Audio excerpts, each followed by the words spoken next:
I drove few cuts through my neighborhood.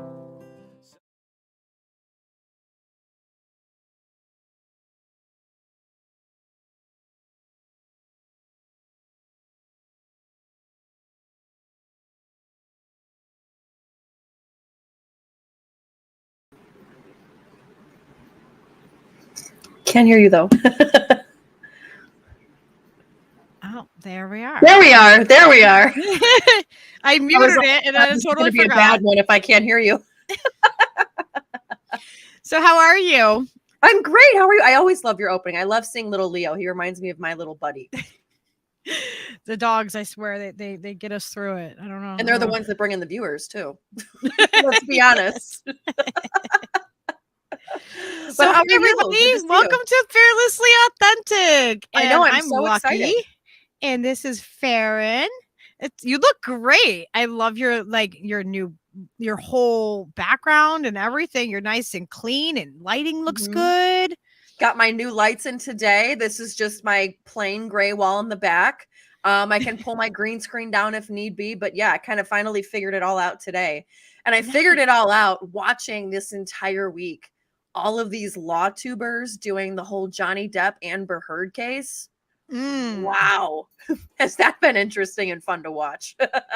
Yeah, I first I had like the reaction like Elle covers it and she was telling me about it a little bit and I was like, yeah, it's just a celebrity thing to me, but then she explained it to me as in, when you look at it from the perspective of like a law perspective and the abuse and the defamation part of it, then it's different.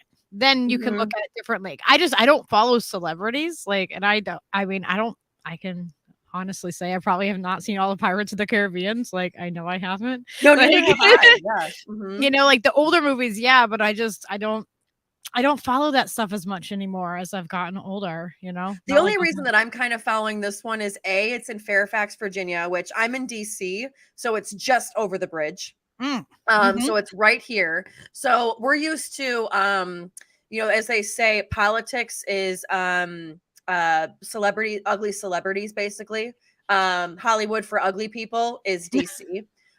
So when you have real celebrities come here, you're like, whoa, like what's going on? Like, this is kind of cool.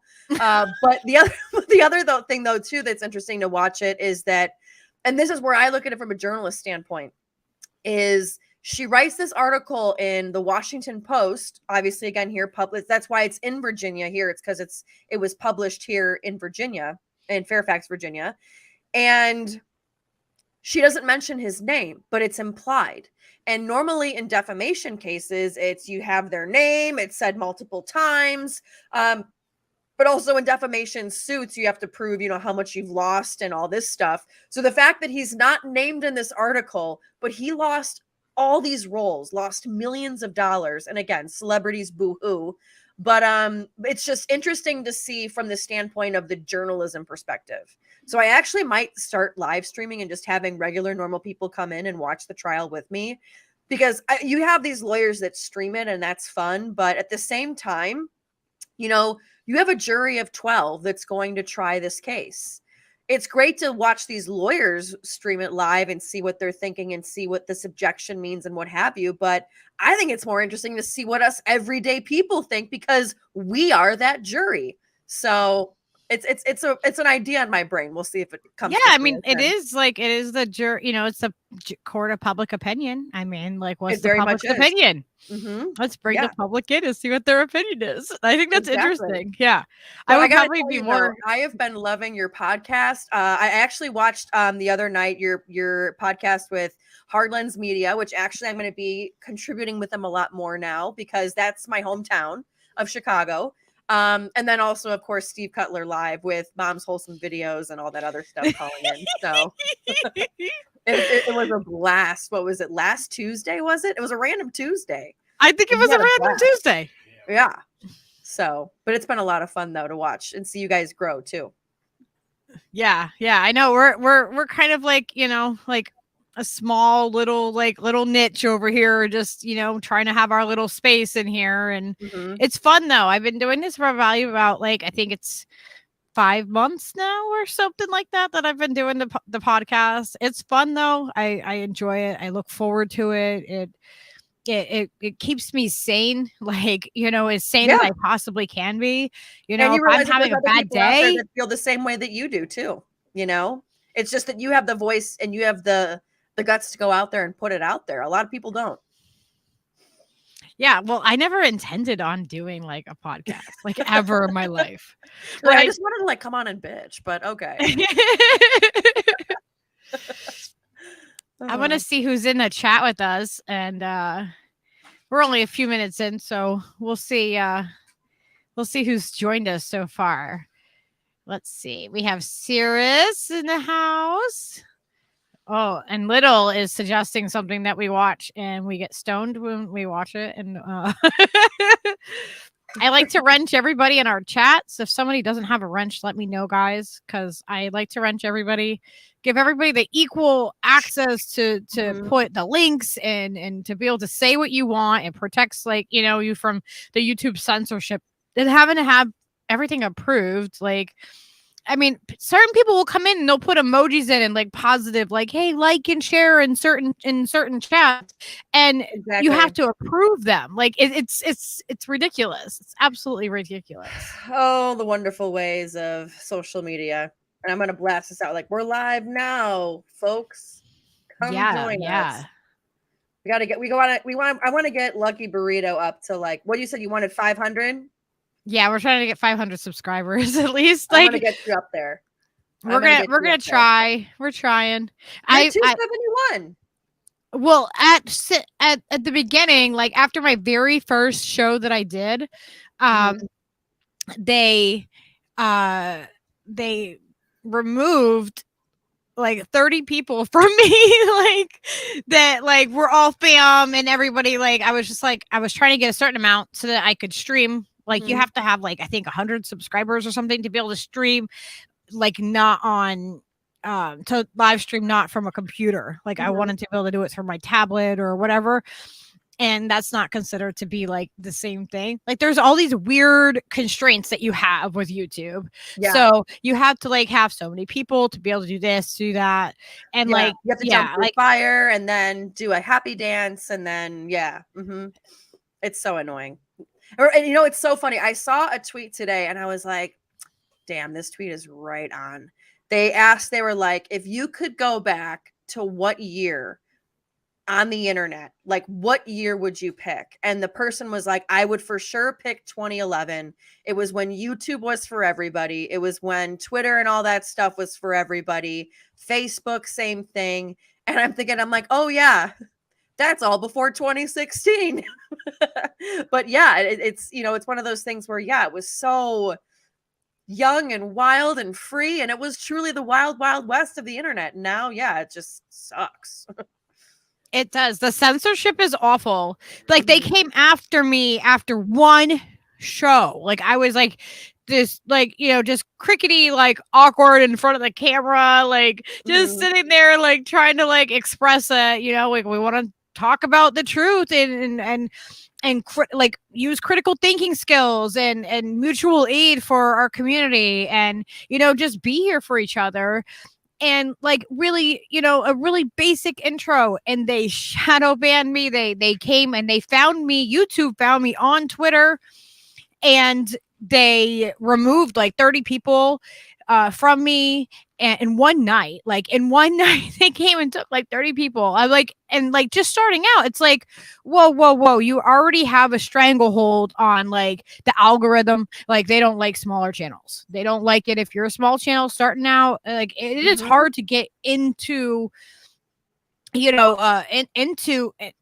into like just any kind of groove of anything and getting subscribers on YouTube because of that was the whole point of YouTube, and then like the big mainstream medias came in and started putting their little stories on and started screwing up the algorithm to where smaller news channels or what have you, like, they didn't get their stuff monetized at all anymore because everything in the algorithm was going towards like, it's like 60 Minutes, for example, will put out their whole report and it's like, dude, if nobody watched it on TV, they're probably not going to watch it on YouTube either. But a lot of times that, you know, the fact that it's 60 minutes and it's reputable, that's going to trump some other smaller channel. Like, you know, I mean, now he's starting to get bigger, but at the time, like a Richard Medhurst, who was probably covering the same thing, you know, but and that's just the part that's just so annoying. I mean, even you have celebrities and stuff too. That's where, for example, like you had OnlyFans, where OnlyFans started as just people doing their own thing, didn't want to have a director or, you know, do their own thing. And then all of a sudden celebrities come and they completely took it over. Who was the girl? It was Bella Thorne, I think was the one. I don't know Disney, but I just remember hearing, oh my God, Bella Thorne screwed up whole OnlyFans.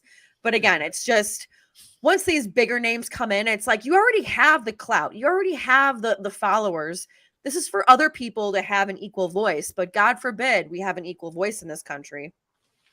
It's crazy. It's crazy. It's like, I don't even want to have, like, I don't want to be like some huge like celebrity on here or anything like that. I just want to be able to have the space to say what I want, and, you know, and like give people the opportunity to either like or not like it, but give them the opportunity. Like, don't take that opportunity from me. It's kind of like the same thing that happened with like Etsy, right? Like when Etsy first started, it was, you know, it was because I'm an artist too. So like, you know, it was like, you know, that was the place where you went to find the handmade stuff. You went to the YouTube to find the videos that weren't the mainstream. And then it's like, even everything gets co-opted and flooded with that.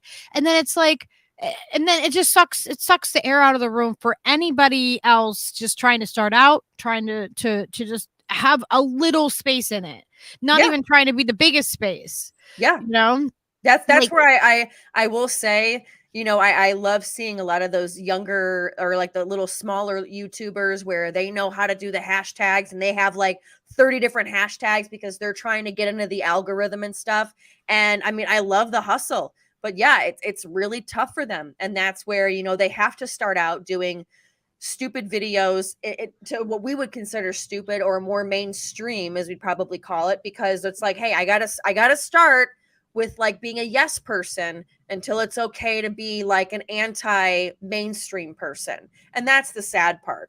That's got to be so hard, like even like in your career. So like you should give everybody, I mean, most people probably know the background, you know, of your career, but you should give everybody a little bit of a background where you're coming from media wise, because you come from a different angle of it. Like, because I'm very curious to know how things work behind the scene. Like for the independent media sphere, it is very different. Like, when you become a content creator and you're behind the scenes networking with people and talking to people, it's a completely different ball game than being a viewer and watching the show.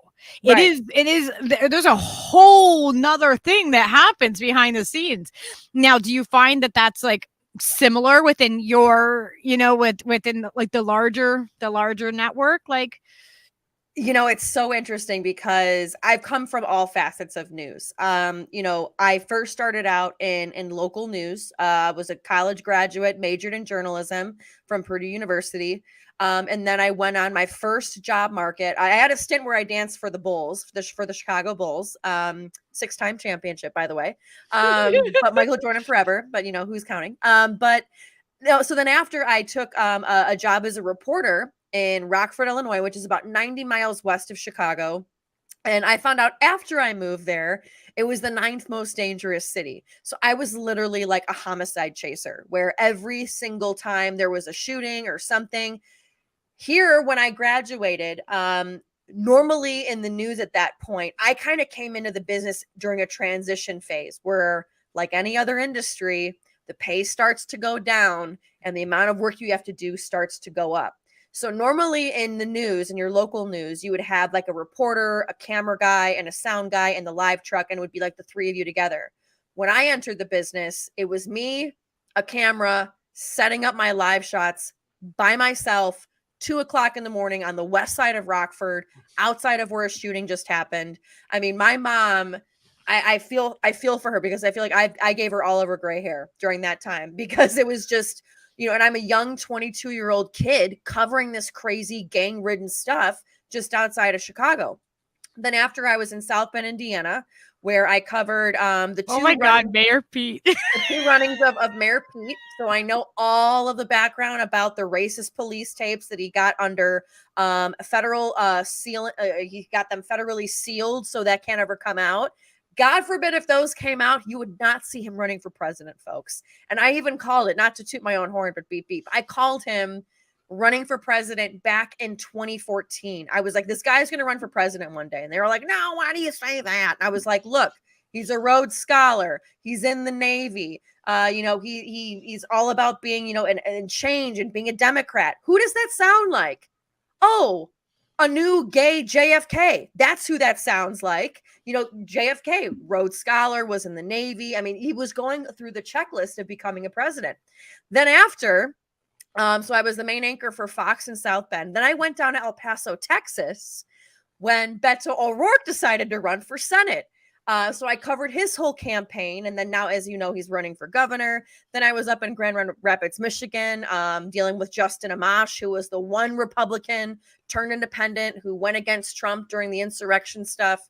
And then finally came here to DC, because what did it for me was in Grand Rapids, Michigan. And for those who know Michigan, land of the Chrysler, GM, all the cars, there was a great story that I was covering on a GM recall.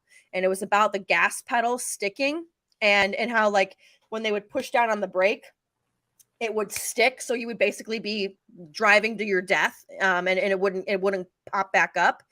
And there was a girl that it happened to, and she lost her entire left leg. And I was like, hey, I have this awesome. And when I say awesome, it in the news, we kind of are a little bit jaded, but I'm like, I have this awesome interview about how it impacted this girl. She had to completely learn how to redo her life, and it's all about this GM recall. My news director was like, Faran, I love you, but we're never going to be able to do that story. And I was like, well, why? And she's like, well, GM's our biggest donor. You're never going to get that past sales. And I remember I sat there and I was past sales. That right there, like that just, you'll Yeah. never be able to get it past sales. Like hearing Yeah. you say that, it's like, it's just Yeah. disappointment. Past- The and when I word do just past sales, meaning- destruction, like this Yeah. poor girl. Exactly. And when I say past sales, meaning the sales department, because, and local news, it's dying a slow death, which is sad. I mean, I even look at what news anchors used to make starting out, and now, they're starting out. I even remember too, as a young reporter, you would start in these tiny little towns. I was covering the price of corn in Rockford, and like Tucson was like your mid-level market. And if you could make it to a top 10, like a DC or something, you were big. But now there's kids coming out of college and they're like, I'm starting out in Pittsburgh. And I'm like, that's like a mid-level market. And you've never even worked in a news station before, and it's those smaller towns where you kind of you cut your teeth, you learn your mistakes, you learn what you might have missed in a report. Whereas now they're hiring them cheaper. And they're inexperienced, just like any other field nowadays. But the sad part is that, local news too. That's why people aren't watching, because they can see the content. They can see the kind of coverage that they're getting. It's subpar. And then also, again, like from my story, are you really going to get the whole story? Because God forbid the sales department doesn't like it. So that's when I saw RT America. That's so crazy. A sales department in the news. Yeah. Like that just, I've just never heard anyone say that. Like it's like you think about it's like, wait, a sales department? Are you talking about a used car sales floor? You know what I mean? Like there's even other ones where, like, for example, and this is again inside baseball, where you'll have a sales department and they'll have like a new client come on board and they'll be like, hey, do us let's say it's like a bakery. They're like, hey, do a morning live hit at the bakery to talk about like all of the new to go there on Easter morning or the day before Easter and go to the bakery and talk about all the sales they're getting. Yeah. And it's not because they're getting all these sales. It's because they're new. They're a new sponsor, and you got to like give them the airtime somehow. And then it's put onto a little old reporter that's like, okay, I'll do it, for $19K a year, $20K a year. And you and go just do don't, it. I got a, it's like, I got a job. I'm doing this show. And even if that entire show is just, or the entire segment is manufactured. And see, when I first started out too, there wasn't Instagram. There was Facebook, but you didn't have it where you were posting all these selfies. Now I cringe when I see these reporters that are out there and it's like, hey, at the scene of a fire where 5 people died, I'm live at 5. And it's like, the fuck? Like you with the selfie, with the scene behind you of a burnt down house where 5 people were killed and you're smiling saying live at 5. You know, I get news people are jaded, but that's completely full-blown narcissistic, you know, but they want That's you on crazy. social media. It's so bizarre. And there's a lot of older journalists like myself from local news that get really aggravated with that because you get a lot of these young kids where they just don't get that. And a lot of it is because they come from these more affluent areas. A lot of people, and I'll just say it, a lot of people in journalism that can get a journalism degree that have gone to college for it, most of the time are a little bit better off, especially with, you know, having better off parents, because when you first start out, again, my first job, I was making $19K a year in little old Rockford. My parents did not help me. What was the worst decision of my life? I got a credit card. Regret it to this day. But you know, that's what I did to kind of get by. It's unlivable salaries. Whereas a lot of these other kids that are getting in, their parents are still going to help them. But again, and it's very much like Tucker Carlson has talked about this too. And this is where I first got a little bit turned on to him talking about journalism, because I was like, oh my God, he's saying what we all say behind the scenes. These young kids, they don't understand struggle. They don't understand eating peanut butter and jellies when you're working in these tiny little news towns, and they don't get it. So they're not going to understand 5 people in a burning house because they had a heater and they forgot to turn it off at night because they can't afford another heater, or they can't afford heat from the utility company. And it's live at 5, you know, and I saw that firsthand. And that's where I really kind of shape shifted my whole thinking on, you know, because I grew up in a very Republican household. I was a Rush baby. You know, I remember driving to school and my mom listening to Ro Khan and Gary Meyer, and then coming home and watching them watch Hannity and Combs and all of them yelling at each other. And I remember being like, oh, wow, the news is really cool. It's exciting. No, it's not. It's a struggle, especially when you first start out. But I would not have it any other way.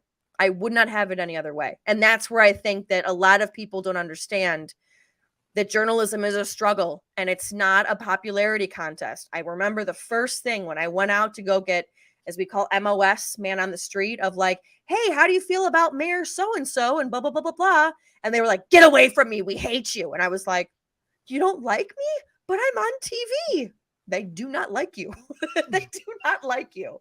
They don't trust you. And you know what? I don't blame these folks at all. So going to RT America and having my own show and being able to cover whatever the hell I wanted and not having anybody say, no, you can't say that because of sales, was a dream come true. And that's where I started talking about stuff. Even as a white kid, I was like, hey, let's talk about race. You want to talk about all the gangbangers on the south side of Chicago? Let's talk about the white school shooters too, folks. And people loved it. It just sucks that we got shut down, but people actually hearing the truth, like actual things that you can smell the fucking bullshit in most mainstream. You know, I mean, it's like, oh, come on. If I wanted to, like, you know, if I wanted to sugarcoat like that, then I would still believe in the fucking Easter Bunny and Santa Claus. You know what I mean? Like, fuck that. I want the real shit. I want to know what's really happening. Yeah. I don't want to live in your pretend Barbie dream house world of news. You know what I mean? Like, it's like, I grew up from that. I don't need to be coddled. I want to know what's really happening. And I want to then take that information and do what I can to you know, like, change the horrific things. Like, everybody wants to run away from all the horrific things. They don't want to talk about it. It's easier. And I think that that's where people digest their news in that very fluffy, frilly way. You know what I mean? Where it's like, I always say it's the suburban moms with the I stand with Ukraine and the Black Lives Matter in their windows. And they don't have them in their windows because they truly feel that way.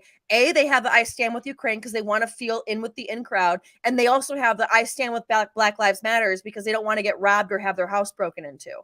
Like, I live across the street from a bunch of these little row houses in DC, where I see every single one of them with little signs in their yard. And I'm like, you don't believe this for shit. It's just so you can feel like you're a part of something. And we all want to feel like we're part of something, but you know, the suburban, as I say, like the suburban white moms, they have zero idea, you know, but they just want to feel like, you know, I'm with the struggle too. And it's like, honey, I wish, you know. Yeah, it's like, do you have to check your bank account, honey, before you go to see if you can fill up your tank of gas, or if you can only put in so much? Do you have to check your account to see if you have enough to buy your groceries or pay this bill or that bill? Don't fucking play with me. You know what I mean? Like Yeah. like I mean, I grew up like there wasn't a lot of politics in our household. I was a military brat, so like, but they were like, I don't really see a difference between the Democrats and Republicans now as I've aged. But you know, then like Right. my parents, like, you know, they my mom and stepdad, they went to the White House before and they met like Hillary, like, ew. Yeah. They met They Hillary took a and shower, like, Chelsea. 8 times. Huh? I hope they showered like 8 times after that. Get her all her I bad know, juju right? off. Oh, ew. And then like, I don't know. And so like, I didn't grow up with like a lot of, you know, like my daughter, she's 18, so she knows a fucking hell of a lot. She could probably school most adults on what's really happening in the world, because she's in a household where we talk about this stuff, because politics should not be a dirty word. It's something, this affects every single one of our lives. Like, politics is what we should be talking about. We should be talking about the social issues, because when we don't talk about them and we watch the mainstream media and we don't, you know what I mean? Like, it's we're living in a freaking dream world. Like, I feel like we are in the middle of a zombie apocalypse right now. Yeah. And everybody's walking around like zombies, and just, you know, like it's Joe Biden is the best president we've ever had. He's not dilapidating before our eyes. Yeah. Put your mask on. Yeah. Don't ask questions, you know, believe it. And I get why people don't want to really like dive deep into what's happening, because it's awful and it's overwhelming and it's like, holy fucking shit. I get why people want to run away from this. But to me, if we keep running away from it, it's just going to keep piling up and becoming bigger and bigger. Well, and this has been passed on generation to us. We have to stop the cycle of it. We have to walk towards the things that make us uncomfortable. We have to talk about the things that make us uncomfortable. We have to approach things like everything and walk up to that line where the inappropriate starts. Where is the offensive line? Let's find that line where we offend people. We need to offend each other so we know where that boundary is. Otherwise, I mean, how do we know where the boundary is if we don't approach that and then talk about it? Well, and I think one of the other things too that's really important is the reason why, for example, like they make politics a dirty word by contributing it to social issues. For example, like now you have this whole "don't say gay" bill and Disneyland. And it doesn't even say that. Right. But what they do though is they want you to keep distracted with that stuff, because if you, God for fuck's sake, start talking about class struggle, you'll start to see that white people, Mexicans, blacks, you're going to see that you're all in the same boat together. Like, hey, yeah, are you guys paycheck to paycheck? Because they're telling me that you're different and you're black. Wait, Latinos, you're paycheck to paycheck too? Wait, you guys are one emergency away from going homeless? Wait a minute. 1 in 6 kids in your batch of people goes to bed hungry too? And it's one of these things where they don't, they don't want us to come together on these economic issues, because A, they don't know how to solve it, and B, if they ever did remove their head from sphincter, they would learn how to solve it, but then they'd stop getting paid. We look to them to solve problems in Congress and in the Senate and in the presidency. But why? However, if they do solve the problems, they know I'm not going to get this lobby money anymore, because if I do give Medicare for all, I'm not going to get money from the healthcare industry anymore. If I do pass a bill on big pharma to start regulating their drug prices, I'm not going to get my Pfizer money anymore. This is why they throw at you critical race theory. Disney is against gays or is for gays and they're indoctrinating your children. CRT is happening in schools more than you can realize because they know that that's going to rile people up.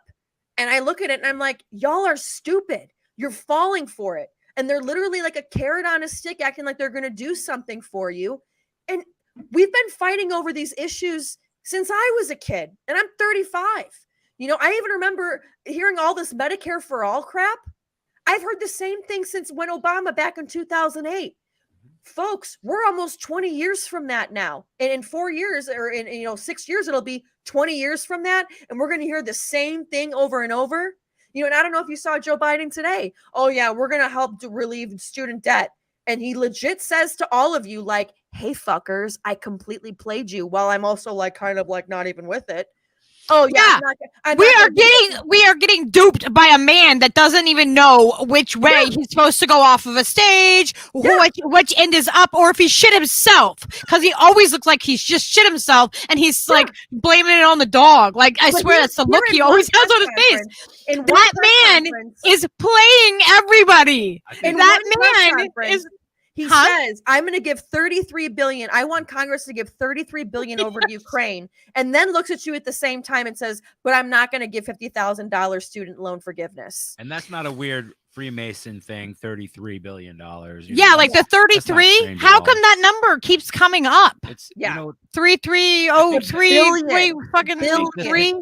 The thing of the whole thing, right? Like that people seem to overlook. Like everybody is just like accepts the indoctrination of accepting the systems that are in place to do the jobs that they've been put in place to do, right? Like we're relying on the Congress and the Senate and this and these laws and those laws and this and that and these courts and all of that structure.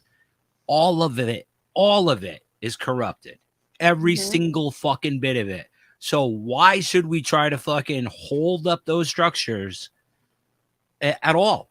Why should we fucking even take part? I want to opt out. I don't want any fucking thing to do with any of it. It's all garbage. But I will say, burn. You do have some hope. You do have some hope, and I will say this: having gone from local news to national and then international, you have a guy like Alex Stein 99, and I know people are going to be like, "Oh my God, that stupid kid that's trolling city council meetings."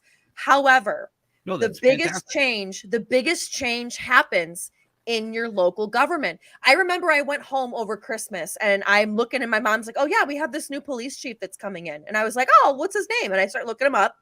And you know, folks, in any of your counties or any of your cities, there is an open records and you can see how much these people are making in their salaries, right? So I look, and my parents live in a village outside of the city of Chicago.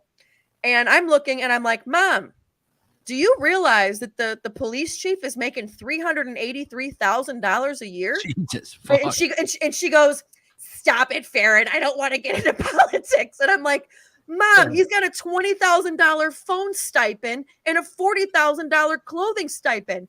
I don't even spend that much money on clothing. Where is this money going? This is your money. And she's like, I don't want to talk about this, just let it go. And I get where she's coming from. She's in her 60s and she's like, leave me alone, just, for a day. But that's what I'm saying. Like just that. That's the problem though. One little example. That's the thing. Yeah.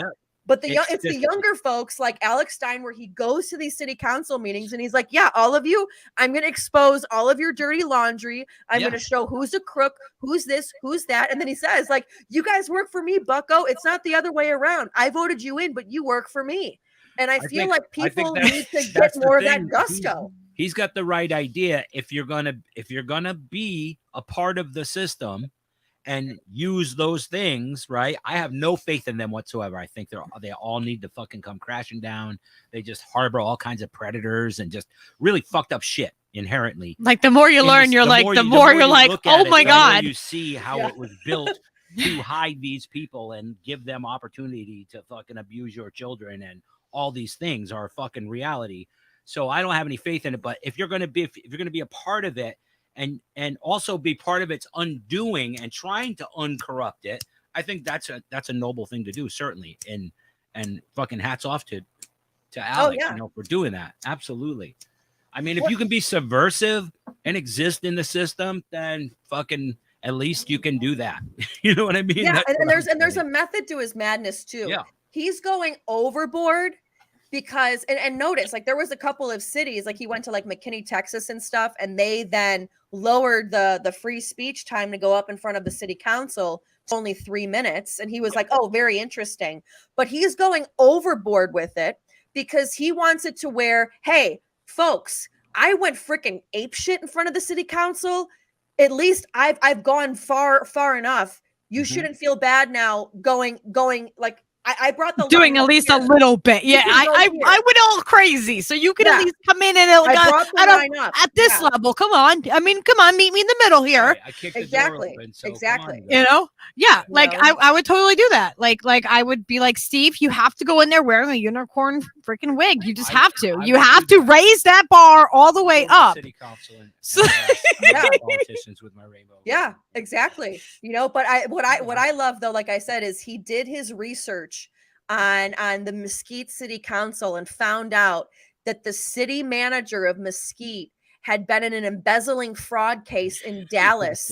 And what he did is the guy, when he was in Dallas, he fired all the guys below him and blamed it on him, and then left Dallas and then went and ran for Mesquite city manager. And it's like, folks, these people figure out when they get one little taste of working for the government, Yeah. they realize like, oh shit, I don't have to do anything and I get paid. Right. So he went from the Dallas city government to Mesquite city government.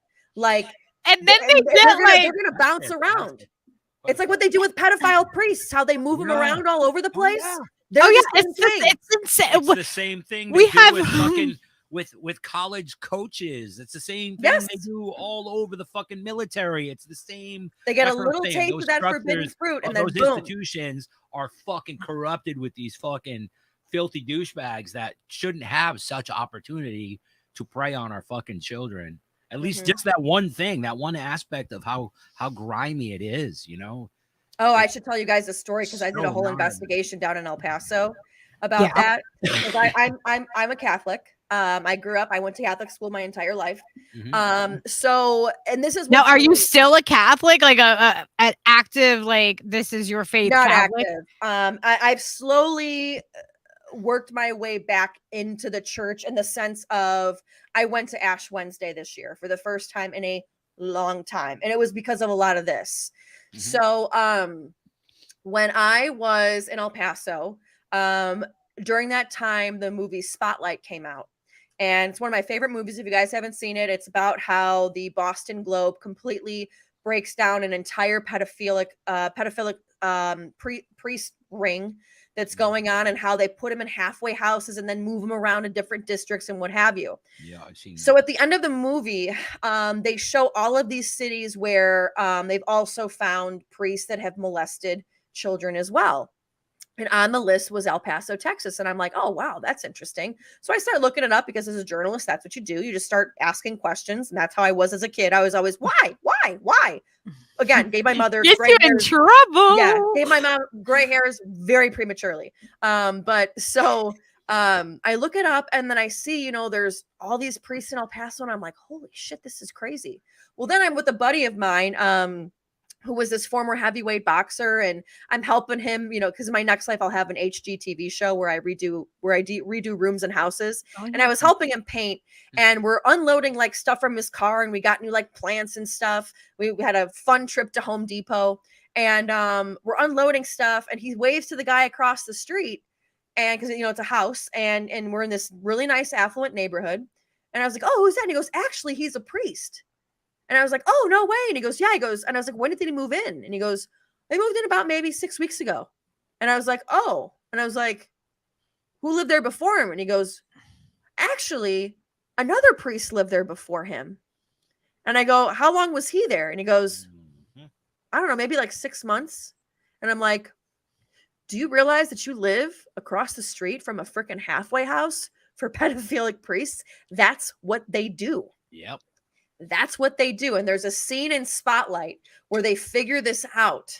And it's the one journalist who he realizes one of these halfway houses is literally a block down from where he lives. And he puts a picture on the fridge, like, kids do not go to this house.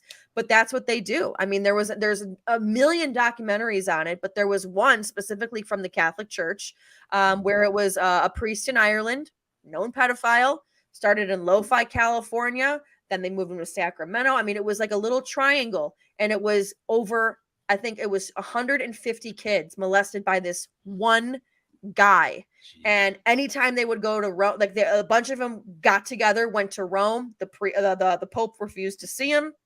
You know, they pay these kids off.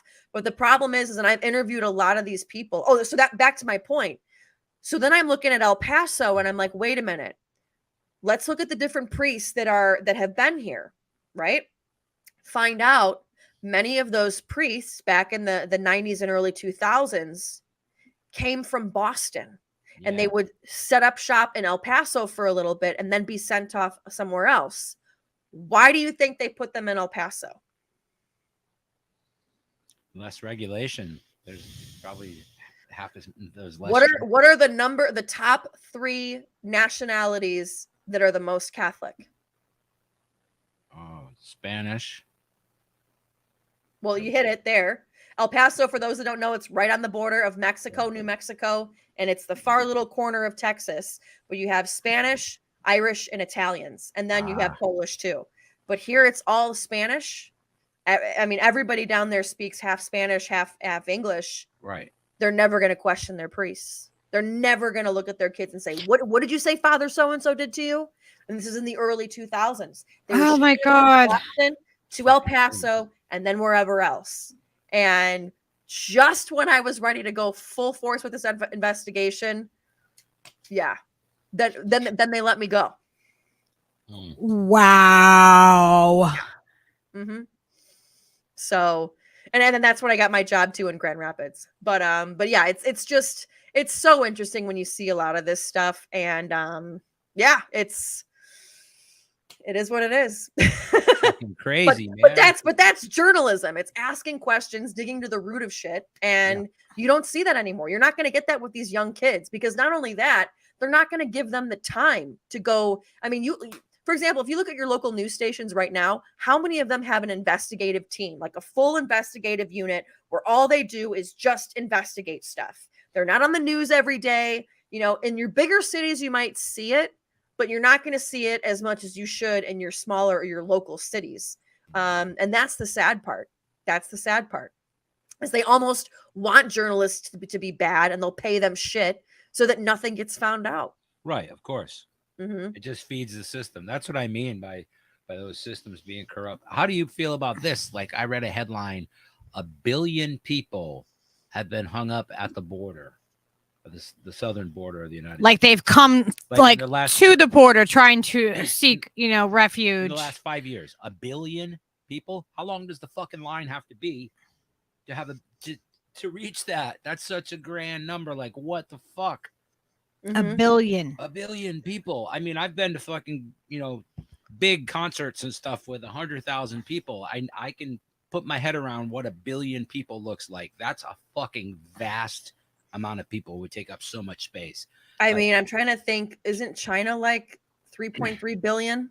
Yeah, I mean, the other so countries, a third of China certainly, have populations larger than that. I mean, but if you think about it, that's a lot of people. Southern border. Mm-hmm. There's supposedly like that many people, like, and it's one of these things, having El Paso being on the border. You had Obama putting the kids in cages, back in the 2011s. When Trump came in, what you didn't see in El Paso is it's a little Democratic part of Texas. You have the biggest part is like Houston, Austin, and El Paso, and a little bit of San Antonio would be like your blue cities, and then like the metropolitan Dallas. But the rest of the state obviously is very, very red.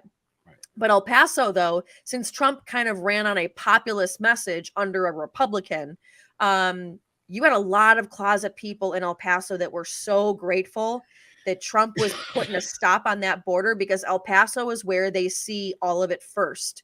When they put up a border, They first put it up back in 2008 when you had no border there and you had the drug lords taking over Juarez, which is just over the border.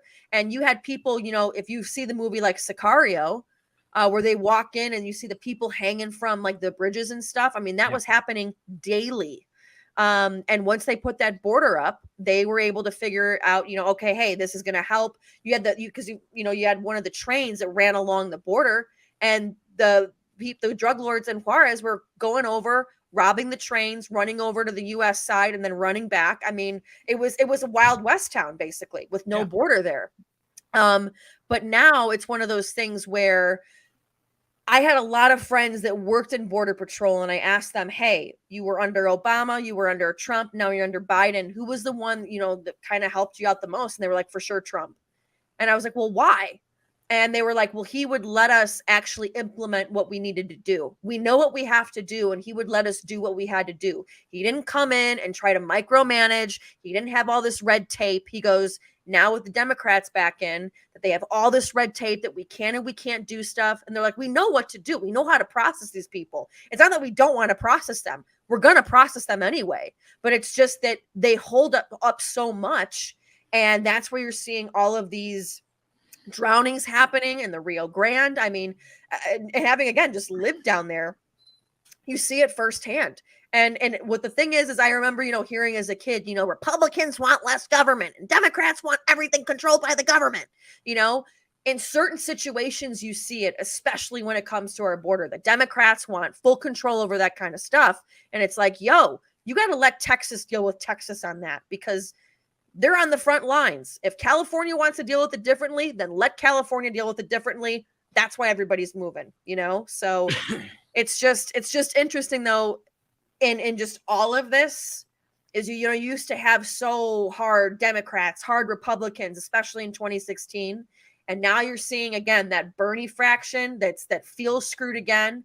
You have those people that are on the right that are like, you have all the elites that are in the center. You know, Roger Stone, for example, I had him on when I was on Fault Lines. You know, say what you will about Roger Stone, but he knows politics like nobody else. He's an evil genius, as I say. And he said, he's like, there's no Democrats and Republicans. It's the insiders versus the outsider. It doesn't matter if you have a D or an R next to your name. They're all working with each other against you. Of course. And that's the sad part. I believe it. And that's where, again, it all starts at your local government. Because that's the only hope that we have right now. And the other hope that we have is that all of these old little fuckers in Congress are going to start croaking one by one, and the Senate. So I think that a lot of them have probably gotten injected with the shot. Yeah, So a lot of people have been, you know, they've managed to tamp down the humanity a bit, you know, maybe not as much as, you know, your average guru guy. WEF guru guy would like you to, you know, be cheering on, but they've managed to kill off a lot of people in the last few years. So I imagine the next few years will be even more significant, and maybe some of those fucking vampire motherfuckers in Washington will be. Well, you know, I always, when the vaccine and all that stuff came out, you know, I came from, you know, everyone in my family, they're either lawyers or they're in medicine. And, you know, I would get my flu shot every year. I kind of stopped getting it, you know, and I just wouldn't tell my mom, you know, even at 35, I have a very Italian mother who it's like, no matter what age, I'm still a child. But, you know, it's one of those things where if you want to get the shot, like, go for it. However, I think now people are starting to wake up and see, wait a minute. Third booster, fourth boosters. What does that even mean? There is no difference between a first, a second, and then suddenly you guys rename it and call it a booster. What the fuck is that? It's a shot. I just think How about it's 6 months? Pfizer just approved 6 months to a year old. What the fuck? It's just Like, ironic that they even like people. We got to be careful where we go that with people this because are- we're on that YouTube. Even like Of course. believe the narrative from the start that everyone has to do this, right? Normally that's not how vaccines work, but everybody better do this. Okay, You Steve. all got to do it. Wait, no, and the fact is that, you know, everybody. Well, I've been getting vaccines since I was fucking this, and I, you know what I mean. But in reality, it's been 35 years since there was any kind of safety or efficacy fucking testing on anything that we've been injecting. Okay, Steve, just be careful. So like that in point is itself though, is that should have been people- enough to undo their narrative, but it didn't. It just everybody's like, no, you're just not looking out for your fellow man if you don't do this thing. But I think people are the tide is starting to shift in the sense that you have Fauci where he's been caught in so many different lies, from masks to herd immunity to, video being pulled up of him about the flu and the flu shot and herd immunity and how that all works. But then you also have, again, for example, I have friends in Europe and some of them come over and visit. And I always ask, like, what's kind of one of the biggest things that you see the difference of between us and you? And they go, the first thing that I notice is when I turn on cable news, you guys have so many commercials for drugs. And I was like, I know you're not talking about marijuana, crack, or cocaine, Right. And it's one of these things where big pharma has got such a reach over everything. And I think people seeing it with all of these different boosters that gotta get another one, gotta catch them all. And people are starting to realize, like, wait, I did do my part. And now I think you just kind of want more money. And because they're not giving him out for free, you got to pay for him now. And it's like Pfizer trying to squeeze out any last bit of chunk change that they can. And I think it's just disgusting. It's disgusting. It's amazing to me that people are still like not even aware. I mean, even though it says it in the paperwork, if you go take the thing that this is an experimental thing, and people are just like, it's not experimental. FDA approved it. It's fucking A-okay. You know what I mean? Like, people are just so propagandized and completely unaware by the narrative that's been just beaten into everyone's head. You have to do it for the. they just have. I'll even talk about another thing too. I mean, you were talking about FDA approved, okay? FDA is its own racket within itself. Of course. Because, for example, and I will never forget this, I had a friend that sold Arbonne. And I never would, if you do Mary Kay or Arbonne or whatever, like, more power to you. I just didn't have it in me. But one of the things that she did tell me is she was like, do you know how many chemicals are in, like, our face moisturizers and our makeup and our lotions compared to Europe? And I was like, no, I never actually looked. And she's like, you need to start looking, because the whole thing with Arbonne is how it doesn't have all of these, chemicals and what have you. But when you look at, I went over to Europe. I was in London, and here it is, the lotion, Jergens lotion. You look at an American Jergens lotion and a European one, and the amount of the reading on the back of it is insane, because the European FDA has all of these chemicals completely banned. Can't put them in anything. Right. You go here, oh no, they're there, baby. No, you need some glyphosate hair conditioner. We got you in America. They have to get rid of the chemicals. They That's what they do. They the way that they get rid of all these excess chemicals that other parts of the world will not accept or will not take is they give them to us. They're in our medications. They spray it on the food. They put it on, like, it's everywhere. And then we become addicted to the petrochemicals that are in the medicine. So it's not necessarily that that big pharma meds are bad. What I'm saying to people, like get off of petrol meds.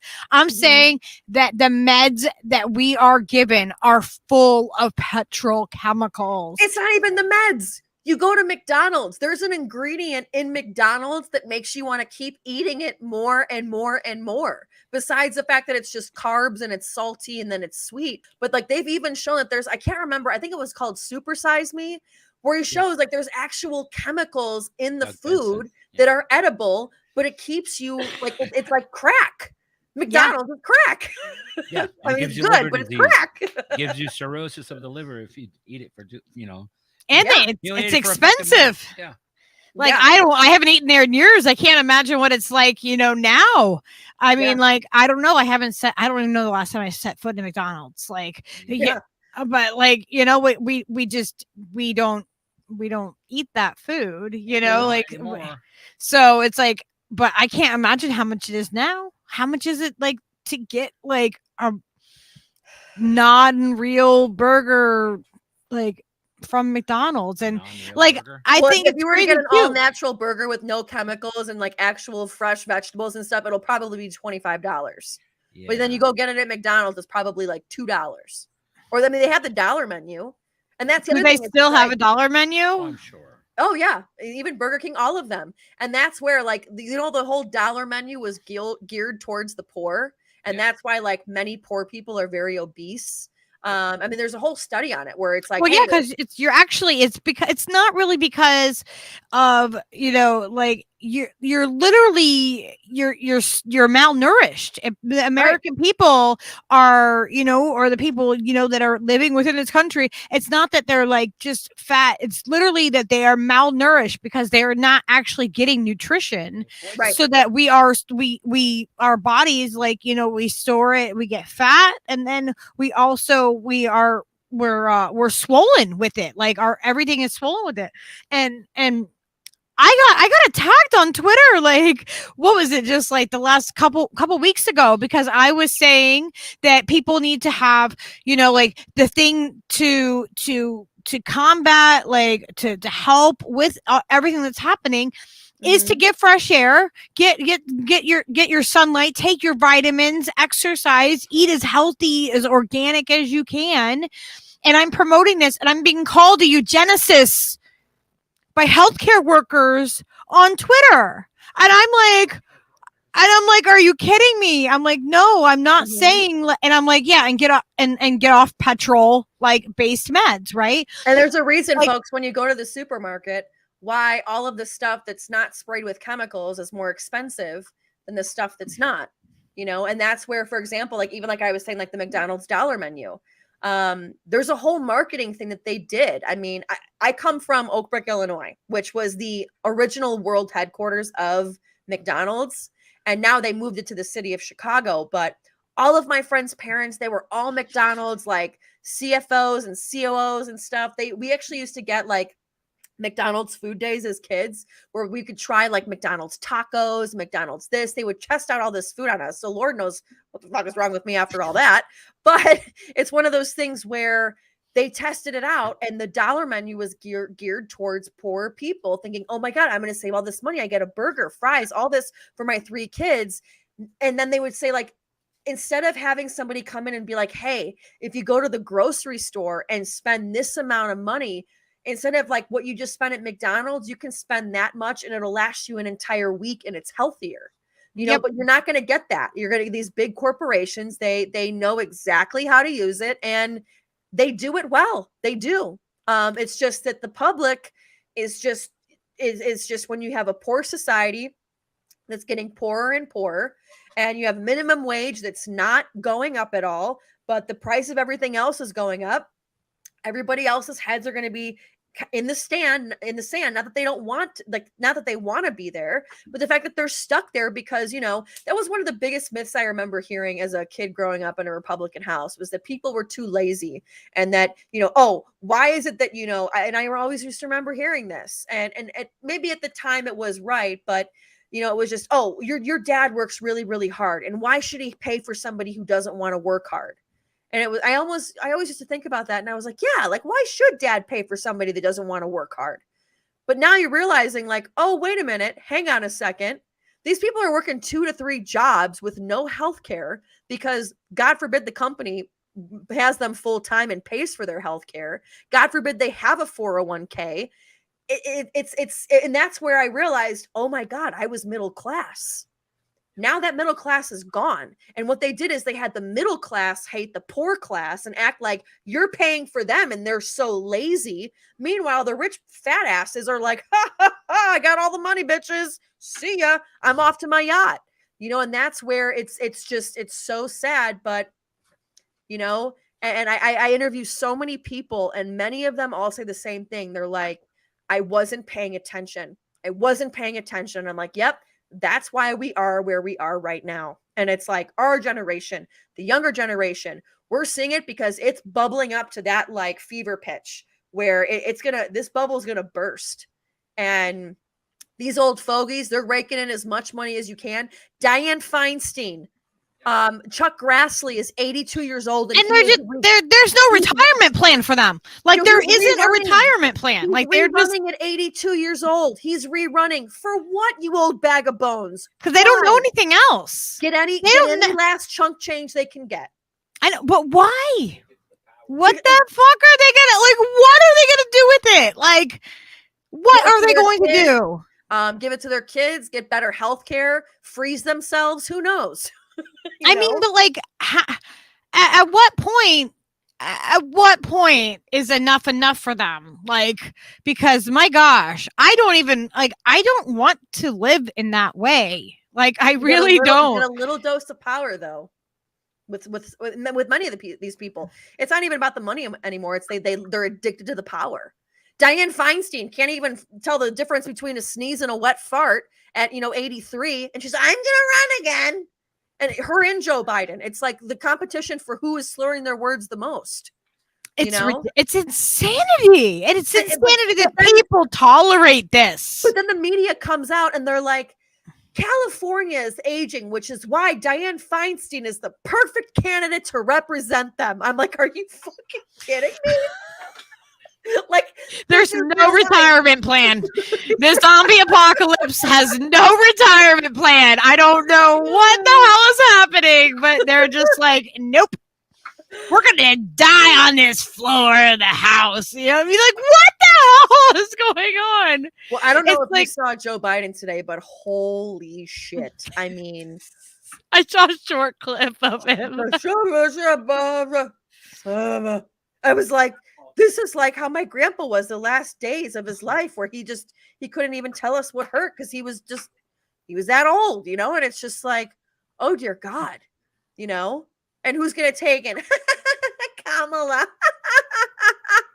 a friend in need, nuke Poland. Like, I mean, she's so evil. Like, she's a cop. Like, she protected pedophile freaking priests out in California. Like, she protected them. Like, it's all connected.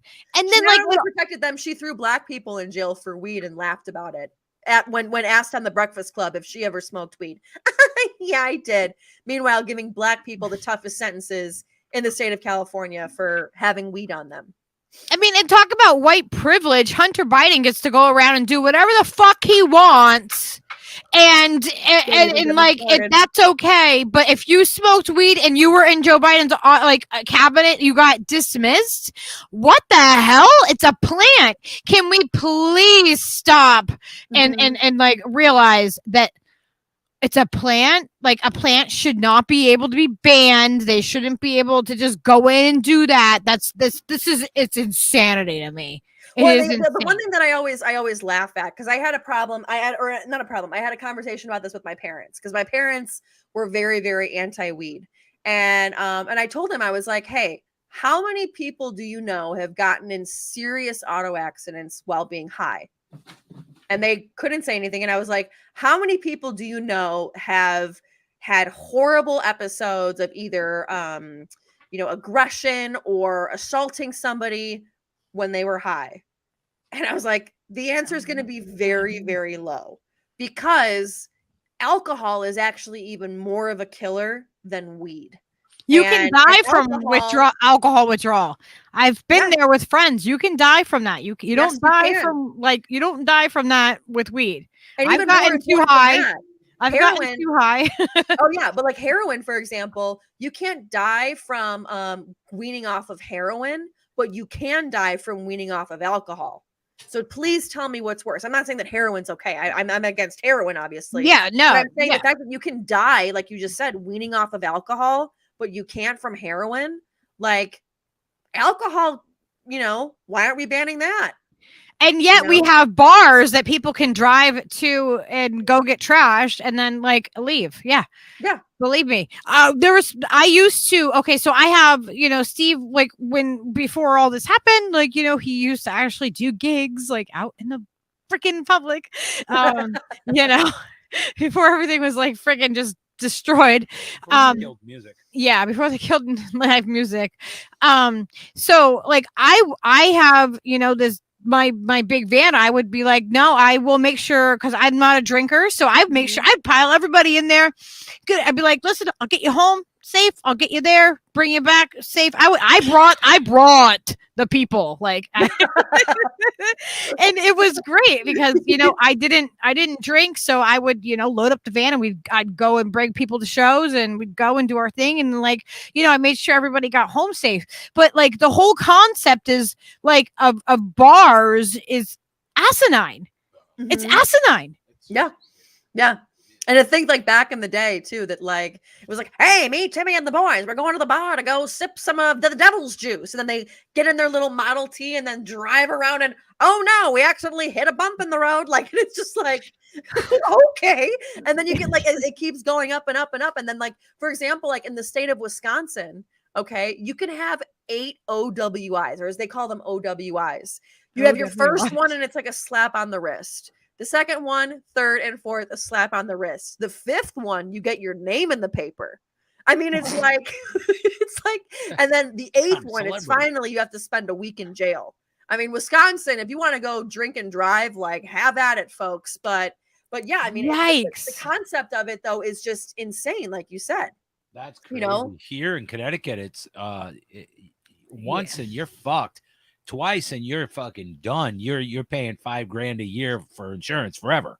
Like, that's the deal. And you probably have a breathalyzer in your vehicle. You probably have a breathalyzer. Yeah, Illinois is tough. My brother is a lawyer in Arizona, and he said like the first time it's 10 days, no ifs, ands, or buts in general population for 10 days. Damn, that's even harsher than here. At least here. You probably but you get like one drink. Like it's like you get one drink and that's it. Here, depending on how wasted you are, you can say no, I don't want to give you a breathalyzer, and if you're not too wasted, they'll let you go home after a while. But like, I don't know, you're definitely looking at a chunk for a fine. Yeah, but I mean, that's the thing is again, like. Here it is with alcohol. I mean, we banned it once and then we brought it back. And they realized too that like by banning it, it made it even worse because everybody was bootlegging it back in the 30s or like the late 20s, early 30s. And that's where you're seeing like with a lot of states where they ban it. And then you have these kids getting weed and there's fentanyl laced in it. Yeah. And it's like, why don't you just, and this was the one thing, and I will say, I always was very much against weed until I moved to the border of El Paso. And I was like, oh my God, there's so much more drugs coming over. Weed is like nothing. Like, let it go. Who cares? It's a plant. It's a fucking. Well, how come tobacco's okay? Tobacco, people can smoke that all day, and then I mean, like there is an effect on your body, but like it's not. Doesn't do anything really. The idea that you make all, but that's okay. All your brews out of different plants. Yeah, it's just beer. plant. What is beer? It's hops. You know what I mean? Like you make wine out of like dandelions and different things. Like so, it's like it's kind of ridiculous to ban one thing. But yeah, like that. We have an opioid overdose. We have a heroin crisis. We have a fentanyl crisis, for Pete's sake. They found 2 guys that had enough fentanyl to kill 4.5 million people. Okay, and I got into it with Jamaro when I was on Fault Lines. I was like, that to me sounds like a weapon of mass destruction to me. Yeah, you have 4.5 million people, but again, we're gonna go after people that have weed, and that's where I look at it and I'm like, no. And if you actually regulated it, they would be able to make sure that kids don't get the ones that are laced with fentanyl. But here's why they won't regulate it yet, or have it be legal yet. And actually, if you ever watch Hassan Minhaj, he used to have a show called The Patriot Act, and he did a whole one about marijuana. And I don't know if you know this, but it was John Boehner and Nick Lachey of 98 Degrees that bought up a bunch of weed distilleries in Ohio. And they're getting in on the weed business. John Boehner, mind you, who was very against weed his entire career. Mm-hmm. Now it's all of these white people getting in on the weed business. Right. And they're trying to buy out all of the black weed distilleries. And he talked to one, I think they were in maybe Seattle or somewhere, but it was 2 black owners. And they're like, yeah, we've been trying to get bought out and we're not doing it. But it's where all these congressmen, the reason they're not legalizing it is they need to figure out how to make these deals and how to get one of their own first, and then they'll legalize it so that none of you guys can do it. It's only the rich people that can do it. Well, yeah, all the people that are successfully doing it in California, in the states that it's been legal for a minute, are all the corporate. It's all corporate money. Like, there's no mom and pop fucking shops. Everybody is like, they've bought that shit. So that's all they're trying to do is just get it so that all the pharma can own all of it, the entire thing. You buy your fucking weed from Pfizer now, bitch. That's it. That's what they're working towards. Exactly. It's happening on a grand scale. Like, you know, make no doubt about it. But I think ultimately the idea that, you know, fentanyl is just like this insidious thing that is like cost pennies to manufacture and can be duplicated and synthesized in laboratories all over the world, anywhere. And it's, you know, 300 times stronger than an opium poppy, you know, the heroin from an opium poppy. Yeah. So like, of course you're going to fucking, you know what I mean? As a fucking capitalist society, that's what fucking capitalists do, is they burn everything to the ground. And that's where we're at with that. Well, and if you also know, like, not to get like crazy. Pfizer invented that shit. So first of all, so you know what I mean? You're buying your dope from Pfizer, no matter what it is. Right. Well, the other thing though, too, is you also have China. Like, all of the fentanyl that we're getting is from China. Oh yeah, you can get. Well, yeah, that's what I mean. You can get it overnight. They're making it Eastern European too. All these labs that used to manufacture lots of Molly and lots of, you know, MDMA and MDA, they've switched over because there's more money in fentanyl. And the crazy part is that you remember, like, if for those that know their history, you had the opioid crisis in China, brought out by the British, where everyone was hopped up on opium in China, and then they were able to actually take over like Hong Kong and all that stuff.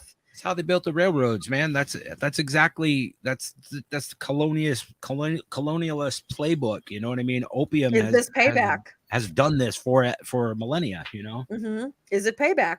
Who knows?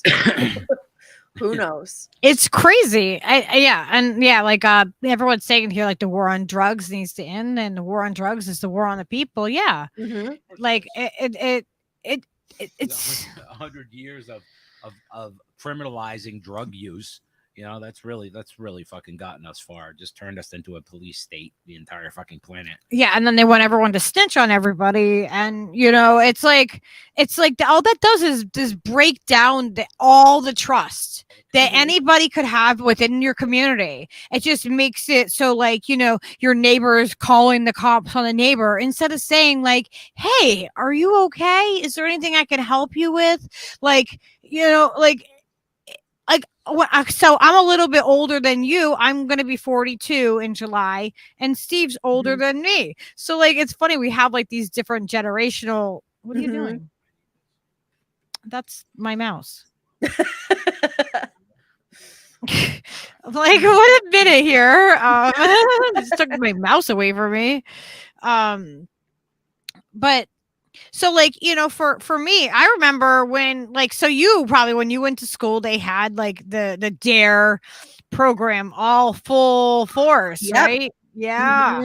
So so my daughter's 18. So like, I remember when she was in school, I had to like suddenly make sure that, that my own daughter wasn't going to freaking snitch on me and think it was okay to say, you know, my mom smokes pot. Like, you know, like, so imagine or like, Mom, you're going to start doing heroin and everything else next because weed is a gateway drug. Like, I mean, and what they should do is they should educate these kids in how to freaking drink alcohol, because in DARE, they don't teach you that. They just teach you hard drugs. Whereas I look at it where I didn't drink up until I got to college. And here, I mean, I was a very young, naive kid because, again, I went to, surprisingly, going to a Catholic school, I never really drank in high school because my mom would have beaten the shit out of me. But here I get to college and they're like, "Oh yeah, just do shots." And here, after like doing shots, I'm like, I probably did more by the time I was 13 than you did. Yeah. But I mean, it's like if you want to teach kids, like, you know, instead of teaching them, you know, anti, just be like, okay, you're eventually going to do it, but like, here's the smart way. Here's what shots are. Here's this, you know, but again, I get it where you're going to be teaching 5th, 6th, 7th, and 8th graders. But I mean, when I was growing up, like we weren't doing that stuff at all. I'm hearing now where there's 6th and 7th graders where they're getting drunk and stuff. And it's like, just teach them the right way then. I can remember being that age. I remember being, you know, the first time I ever smoked a joint, I was 9 years old, you know, and we rolled it out of my best friend Jerry's sister's terrarium where she was growing these little pot plants. And we took leaves and we dried them out in the oven and everything. We didn't get high or nothing, but it was like, it was a thing. We did the thing. And so it started early. And I think ultimately these are conversations just like the people, you know, talking about the sexuality and, you know, grooming kids and all that fucking stuff. You have to have conversations age appropriate for the situations. Always right? Age appropriate. Just like, or maturity appropriate. So sense to me, like, you know, it seems so lost. Not everybody's at the same level of maturity. Right. Not every child, but like, yeah, parents need to be more involved. The parent needs to be engaged. Oh yeah, and like for example, I see Lady Alex M. Yes, and anal sex is not real sex. That's the big thing that I'm seeing with kids today too, where they think, oh, I've only done it anal, so I haven't had sex yet. And it's like, no, you have, and actually.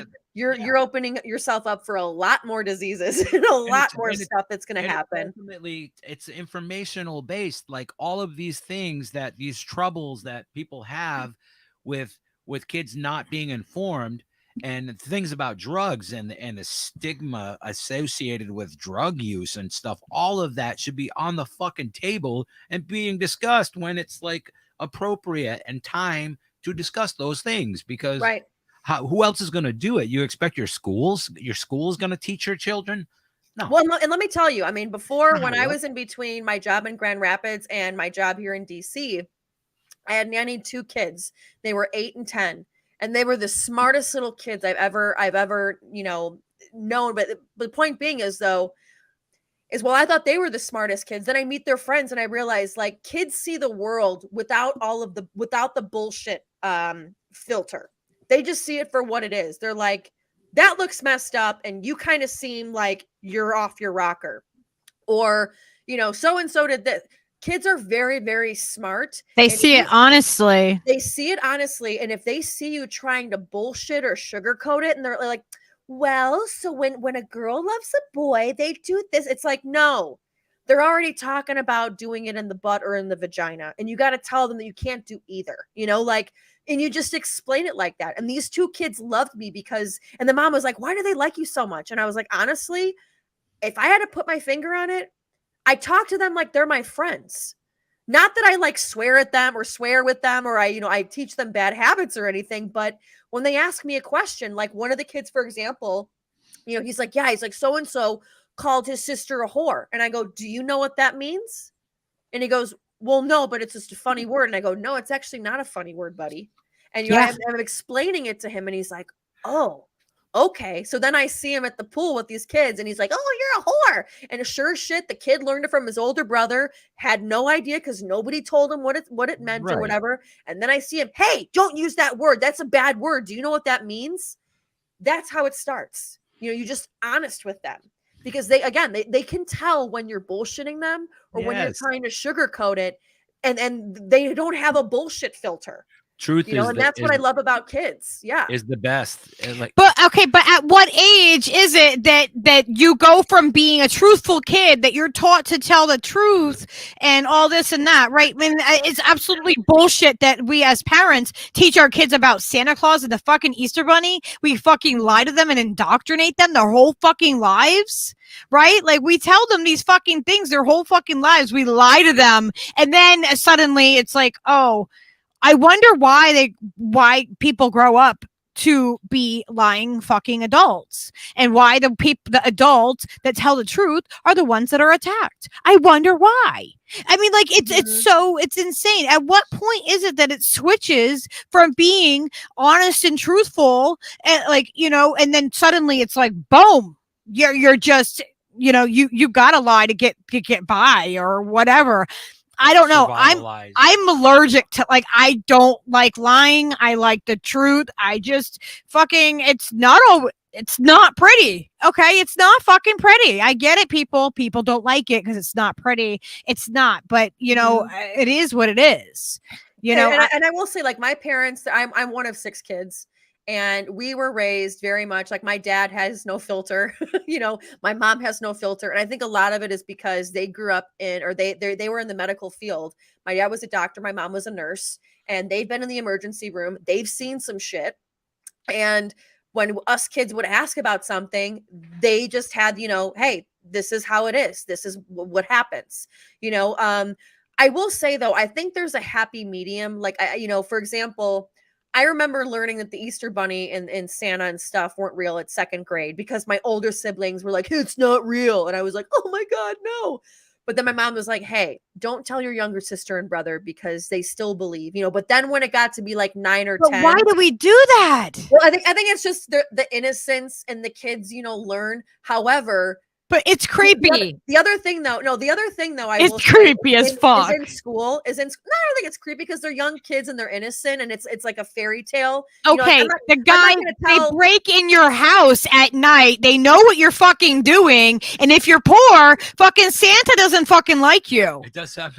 It is fucking. It is really ugly when you really think about it. You're lied to about it. You're told that somebody can hear you when they can see you when you're sleeping. Okay, when I was a kid, it kind of did freak me out, like, because my dad would be like, "Oh, wait till you're forced to sit on their laps for pictures. Like, you're forced to sit on their laps, and they are everywhere. It is really creepy. It is kind of creepy, but I do remember they break in your house at night. That part I will say as a kid, and they leave you presents for it. Yeah. But here's it really creeps me out. Also, though, as the kids start to get older, the kids will start to tell each other too, like, "Oh, my older brother told me it's not real." And stuff, and kids also learn from each other as well. Sure. So I mean, I think it's like, for example, there was a kid I knew in 6th grade that still believed Santa was real, and we were all like, wait, nobody's gonna tell Charlie that Santa is like a freaking fever dream. Are you kidding me?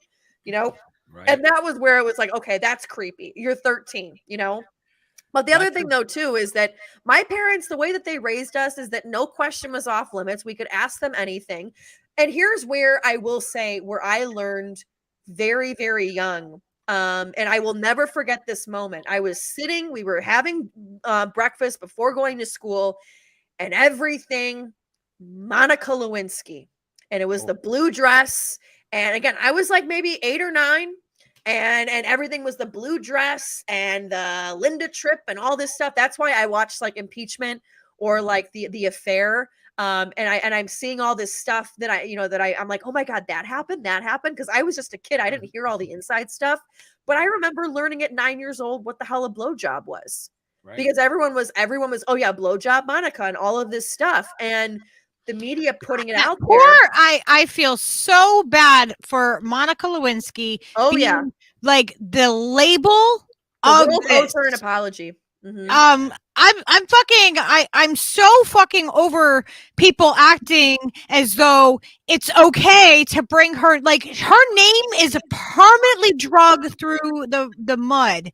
Yep. And it's really ridiculous because this woman this woman was taken advantage of by the most powerful man in the country. Strictly to bring down Bill Clinton, strictly for that. Like, he's the most powerful man in the world.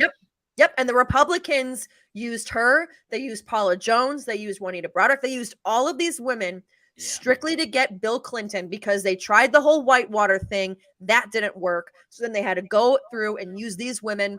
And granted, was Bill Clinton a creep? Of course he was. Was he a perv? Of course he was. But you know what? Like, because I even remember like learning all this. And my mom was like, yeah, like, you know, this is terrible what he did in the Oval Office and stuff.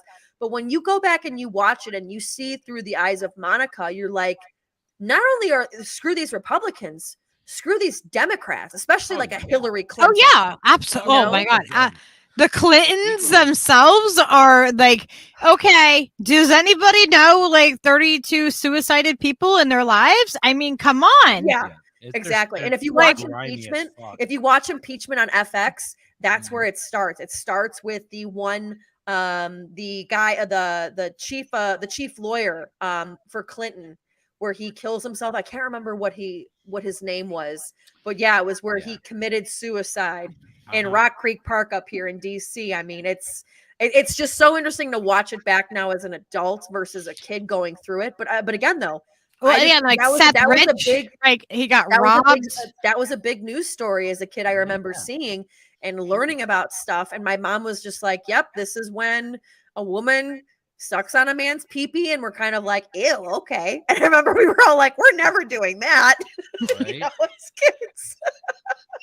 But it was just one of these things, though, like, it's one of these things, the news media, almost at that time, they should have known the kids were watching, but again, they just, but again, kids see and hear shit. Partisan dirty tricks and bullshittery on both sides, like just epic proportions. It never changes.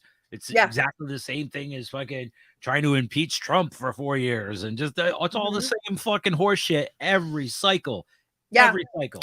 And man, we fell for a bunch of shit. Like we fell for a bunch of fucking shit. Like I am so, like, I look back and I'm like, God damn it. I fucking didn't see Bernie was a psyop. I thought the second time I really thought it. And then when he said, oh yeah, my good friend Joe Biden, I was like, fuck, he got us again. I'm done. Like it was like, I donated to him. Like I've never donated to a politician. Like I've worked with local elections and stuff like that and everything, but I never donated to a politician. And I actually did, feeling like there was enough momentum.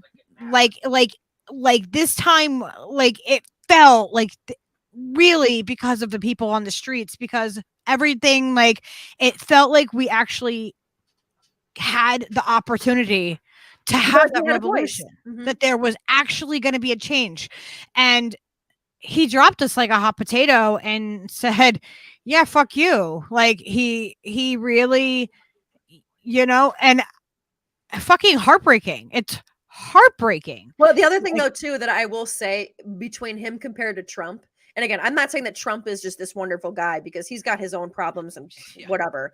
But the one thing that I see more, they're all the same. They're all the same. However, the difference is though, and I don't think folks understand this with the Democratic Party versus the Republican Party when you have an election, is the Republicans, they don't have super delegates. Yeah. The Democrats do. So even had Bernie won all of the delegates, you have these super delegates that come in and they could say, you know what, though? We don't think that he's going to beat Trump, so we're going to put Hillary in instead. And until Democrats start understanding that literally a Republican vote counts more than a Democratic vote, because super delegates were put in place by the Democratic Party, which, go figure, the Democratic Party, the name, and you have these overlords that are like, guess what, peasants? We don't like your guy, so we're going to put who we think goes in. Where the Republicans, they have whoever gets it, that's it. Yeah. Well, I mean, on top of it, besides that, we don't have any fucking election integrity in this country. No. We followed, the Convo Couch, and they've gone all over, and it's been amazing to see that journey. And I didn't know. Okay, so in Connecticut, voting is no big deal, right? It is like the Nicaragua, how they covered it down there, how it's really easy. You take your ID and you go in and there's a person there and it's a piece of paper and they check your ID to the thing and then you go and you vote, right? That's how I thought voting was everywhere. I didn't realize that's how we have our votes. It's not hard to vote here. We don't have huge long lines. I didn't know that people waited in line 8 hours to vote. Oh yeah. I was telling Steve, I'm like, oh, it's see, so for me, I've never I thought that, you had an ID to vote, like, because that's what we've always had to do, a piece of mail or something, you know what I mean? In the town that you're registered.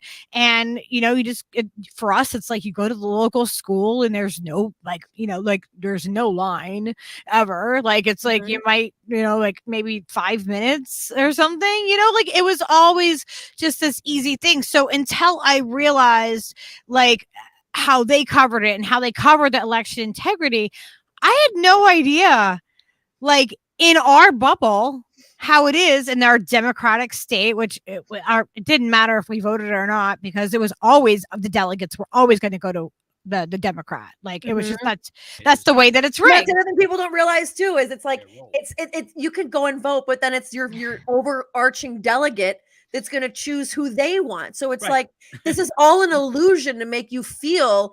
And like, I can't remember who was it that talked about it. It might've been Roger Stone, but he was like, yeah, the voting is an illusion to make you feel like you have a voice. You don't have a voice. The sticker that they give you at the end is part of it too. It's psychologically, it's the same thing as like when you're in school and you get your little gold star. Massive. Yeah, everyone's a winner. And then everybody shows them. Everybody does selfies with their little stickers, and they're all showing that they're all the same, just like their virtue signals with the Ukraine flags. It's the same thing. We've been doing this. It has been ingrained into our brains. It's been so forced. I was gonna say, ingrained in the membrane. But yeah, you're totally right. But you know what I mean? Like, it's all been programmed in us so long. And so I'm sitting here thinking like, people in this state are probably like, oh yeah, of course they think that, of course our elections are fine. They're free. They're fair, because to us, it is the illusion that it is that way, as where other places, it's not the same. And it's not like, so it's like, it's people aren't connecting each other's experiences. You know what I mean? Like, I've never had to wait a long line. And that's where I say, make voting a federal thing. You go to Canada, for example, you go there, they vote on a Sunday, like every other country in the world. When people are off, you can have early voting. Not everybody's off on Sundays and Saturdays. Like, everyone says that, but you think about the people that work retail, you know what I mean? The people that work like in the places that the service places, the essential places, they don't get a Sunday off. What they do in Canada though is you have a week to go in and put in your paper ballot, and the voting ends that Sunday. And it's like a 1 day, we count the votes. It's all on paper. We have records of it. You're done. In Venezuela, they do it on a Sunday. Yes. I mean, there's all these places where they have it like, 1 day, and if not, we're smart enough to do that, right? And if you don't have the day off, it's a federal holiday where you have to have the day off. And people that actually work these polls get paid to work them. And it's one of these things where we're not going to get that. We're not going to have that, because otherwise, it's that famous George Carlin saying, that's one of my favorites. It's a big club and you ain't in it.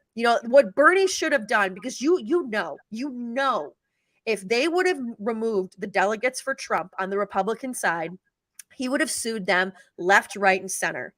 For Bernie to kowtow showed he has no balls. He has no balls.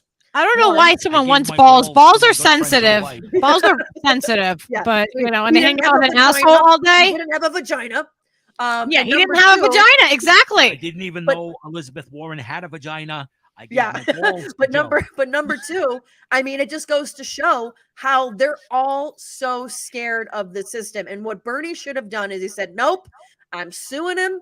This is what's going to happen.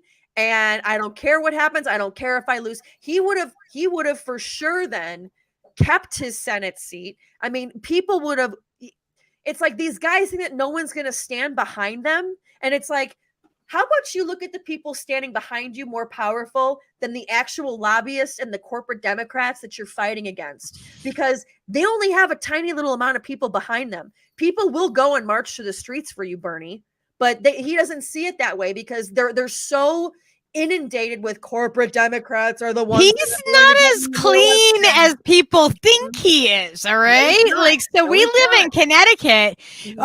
So Connecticut people, like, you know, like we have a lot of big pharma, big like ESPN. We have weapons manufacturers here. We have like we have Pratt and Whitney, like we have Electric Boat, like we have all the big things. Like you would think that, like, you know, Connecticut would be great.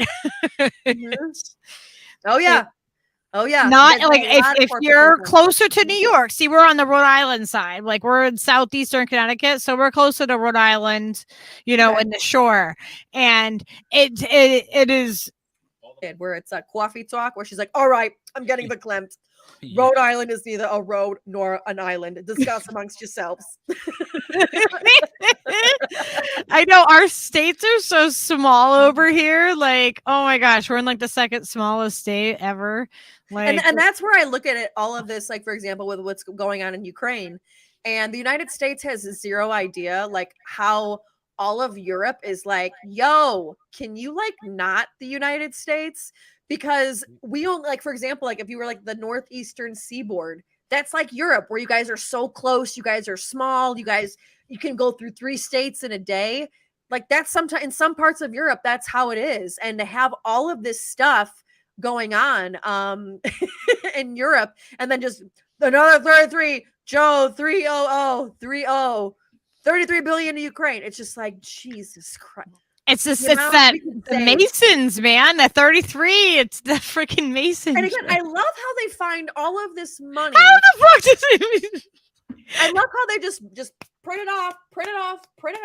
They have all this money, but then when it comes to shit that really matters, and then they say where is it? We can't find it. We oh my, we have no money. And it's just like, I have no money anymore. Yeah. Exactly. Oh, what happened to it? Like the Clintons got like $80 billion for to help Haiti, and they built like 11 trailers, and now like it's like 9 years later, and well, we got these 11 houses built for that, you know, fucking $80 billion, whatever the fuck it was. Oh, and we also helped traffic a bunch of Haitian girls into sex trafficking. Oh yeah, we had to take. Yeah, guess what? Guess what the number? Yeah, the number is 33. Wow. Yeah, it was 33 children. It's a recurring thing. Yeah, so that number 33 comes up. I thought you were going to say 3,300. 33 sounds awfully low, but that's just me. It does. It seems like a low ball figure. Like somebody. Well, there was, and they were like, they had 33 children that were not. It could have been 33 of 3. 3 million and 3. I don't know how many children are available on Haiti after the earthquake, but. Yeah. I do have a random question. How come all the music of all the free, like copyright free music on YouTube, like there's a whole like subsection that sounds like early 70s porn music? Like I like literally like chicka wow wow. Yeah, it's like found chicka wow wow all day, like really funky as you want to get. Yeah. And it sounds like really realistic, and they have like each style and stuff. I forgot, I asked Mr. Wilson, he told me Mr. Wilson how he does that. Yeah, because he plays. Do you know who we're talking about? Like random. You're talking about the one at Home Improvement? No, Mr. Wilson is an inappropriate Pakistani man. Yeah, this is like, the one that you were gonna call. Like we actually know Mr. Wilson. Yeah. I remember you saying in your chat last Saturday or Tuesday, I think. You're like, we have to call Mr. Wilson and tell him to come. Oh, it was last Tuesday when I. Yes. It was bicycle day, and that's why. Yes. Yeah. And I was like, I don't know what bicycle she's riding, but I'd love to get on it too. Some bikes are fun to ride, Oh yeah. Oh my gosh, that was so much fun. Yeah, so the way we found Mr. Wilson, okay, so Mr. Wilson is a real guy. He's a YouTuber, and let me see, we can pull him up. He plays like weird video games and things, and does like he really he'll play piano and like sing your chat. As your really? Chat comes yes, and he'll just sing. Yes, absolutely. And he has a thing called. Which Steve, we got to collab for Beauty and the Boomer. Oh yeah, absolutely. Let's do that. Lay down a track and I'll sing it. All right. I I'll work on. Give me an idea what you want to do, and I literally will. We'll have to introduce you to Mr. Wilson. But I just realized that something else. Yeah, I want to show Faran something. All right. Here's one that I didn't see this one yet. You must know what I'm going to get, Steve. I'm excited. Yeah. It's you're gonna love it. It's kind of a new world thing. And if you guys haven't seen this before, then I'm really super excited. All right, let me add it. Hopefully it's not too Yeah, I haven't seen it yet. too cutting edge that YouTube will kill us, Oh no. assassinate us. No, oh my god.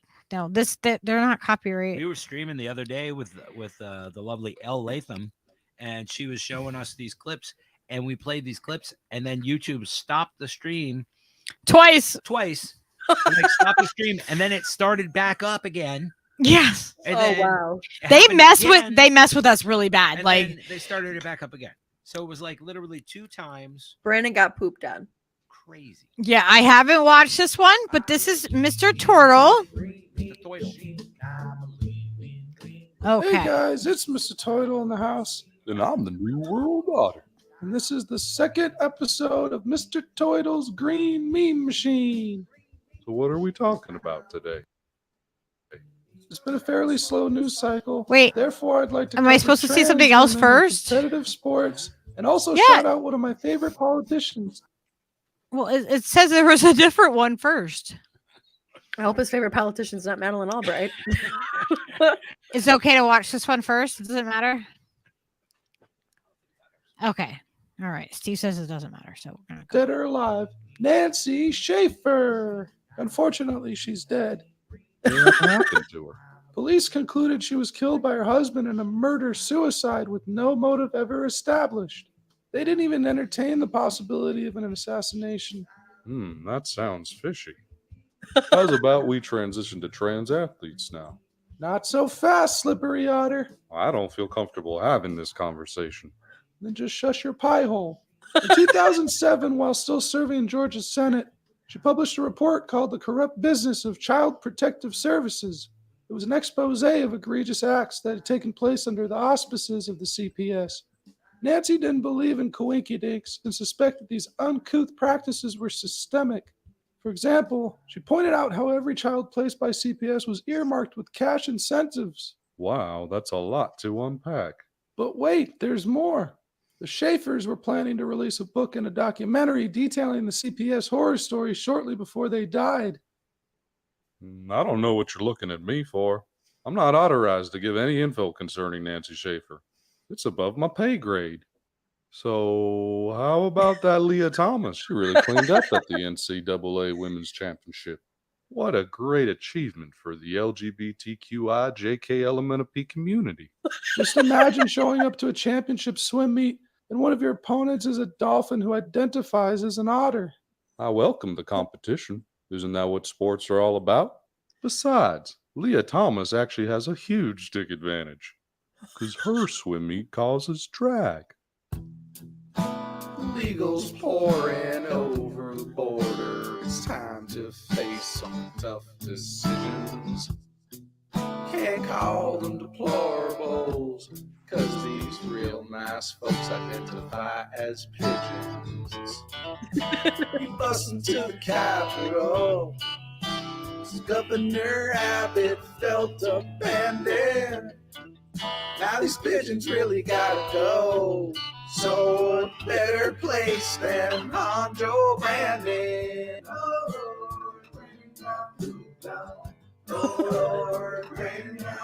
I love how the puppet's hands are just underneath all the strings. James, racist and Ray shot up the subway and even got away. FBI asset false flag at best. If you really want our guns, then you'll have to come and get them. Elon Musk had enough of blatant antitrust by big tech censors, freedom offenders. Free speech on Twitter makes normies start to quiver when really must just flush them down the shitter. It must flush Twitter down the shitter. It must flush Twitter down the shitter. It must flush Twitter down the shitter. Oh Lord, Brandon got pooped on. Oh Lord, Brandon got pooped on. Oh Lord, Brandon got pooped on. Oh Lord, Brandon got pooped on. Oh Lord, Brandon got pooped on. Oh Lord, Brandon got pooped on. Oh Lord, Brandon got pooped on.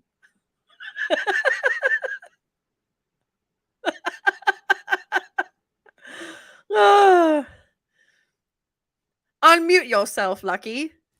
There we go. Unmuted. Oh my god! So that is the New World Otter. They are. I like it. Oh Lord. Brandon got pooped They are Oh, so Lord, awesome. Brandon got Mr. pooped Turtle. on. It's Mr. Turtle. Mr. Turtle sing. and the New World Otter. Oh my god! They have another one. He's not authorized for that. Appalachia, alopecia. Oh my god! We might have to see this right here. Is that from? Please tell me that's about you know who with alopecia. Yeah. I'm sure these guys are freaking hilarious. they're I pretty have not timely. seen this one. They've gotten like better if they've gone on. They have so many They're videos. fucking funny too. Like there's not really a clunker among them. They're all pretty fucking funny. Sometimes, every once in a while, I'm like, yeah, that's a little bit like, no, that's not right. You know, like, spins wrong, but you can't tell if they're doing it on purpose or not. yeah, it's like I don't know if they're really like being authentic about that or not, because it's like comedic too. So it's like, like, It's oh, ambiguous enough to make you think like, do they? No, they're not. They don't buy that, do they? Like, you don't fucking know. Let's see. All right, we can watch this one real quick because these are fun. Lord, Brandon got pooped Brandon on. got pooped on. I'm a lean, clean, green. What a hook. I'm a lean, green. Hey guys, it's Mr. Toidle in the house. And I'm the New World Otter. And this is the very first episode of Mr. Toidle's Green Meme Machine. Wait, no more conspiratorial tutorials? We finished that up in the last episode. Good. All that conspiracy talk was a bad look for you, Toidle. Just because we ended the ABCs of conspiracies doesn't mean all that stuff just magically vanished. Out of sight, out of mind. I'll tell you what, just because you're being such an otter pain in my ass assertiveness, I'll continue covering conspiracies moving forward. Oh, fiddlesticks, funky fudgesicles. You could suckle on my Democratic caucus. As tempting as that offer sounds, I'm going to take a hard pass. So, what's this green meme machine format all about? Well, it's pretty self-explanatory. We slideshow our favorite memes that cover current or ongoing events. Then we wrap it all up with the song. Fair enough. I'm not a huge fan of the memes, per se. Big tech algorithms still struggle to identify the dissent. We desperately need to improve detecting unsavory sarcasm and illicit irony. Satire is just uncalled for nowadays. And there's certainly no room for alopecia jokes. I stand with Will and Jada Pinkett Smith. It's nice to finally agree on something. Black Lives Matter. Hey! Hair is mildly overrated. I have done. I was born this way. It's like a Pink Floyd. I'm a bald toidle.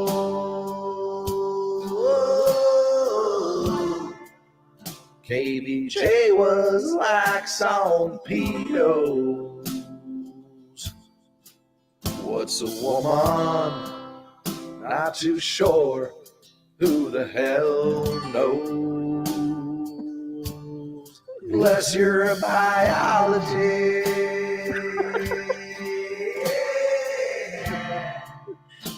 You saw your Just goal. of the don't say gay law. Protect kids from being sexualized, groomed from womb to tomb. Can't trust LGBTQ plus Disney Plus. They're now celebrating late-term abortions. Digital QR code IDs. Oh, geez. No, thank you. Who said that? WHO, that's who. Whoa. Appalachia, alopecia is a place I call home.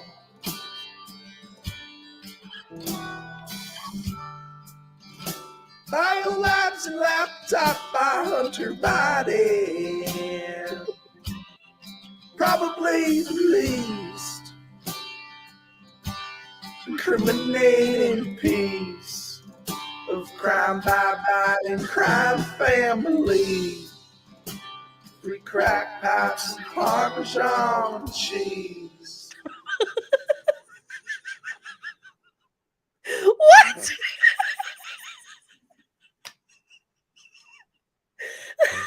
And they got crack pots and Parmesan.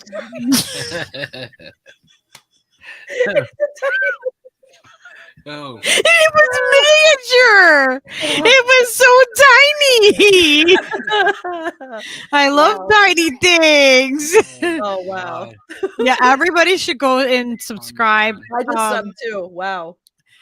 Mr. Turtle. I absolutely love them. They have so many videos. Oh my gosh. They just fucking crushed Wow. it. That was hilarious. Oh, Crap. that was so I haven't laughed great. like that in a couple of days. Thank you. I was trying to. Thank you, Mr. Black Freaking- Lives Matter. Black Lives Matter. Oh my God. There was a Jackson Hinkle Oh, what tweet the on fuck? there. Like, oh my gosh. Just when he gets to the chorus, what do you say? Appalachia. What? How do you guys feel about Jackson Hinkle? Oh my goodness. I'm not a fan.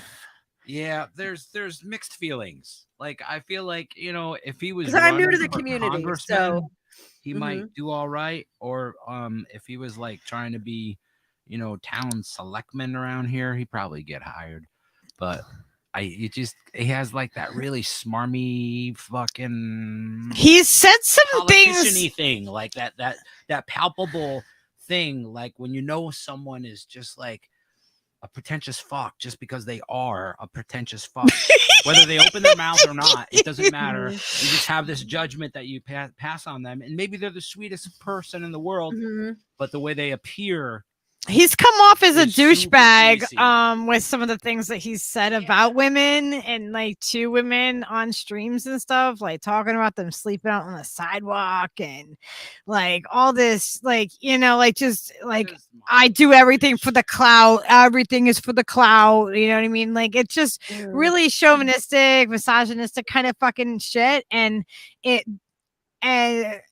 like I had somebody that like called him like I said something about it because it bothers me. I have a daughter who's 18. I would not want like a grown man like him.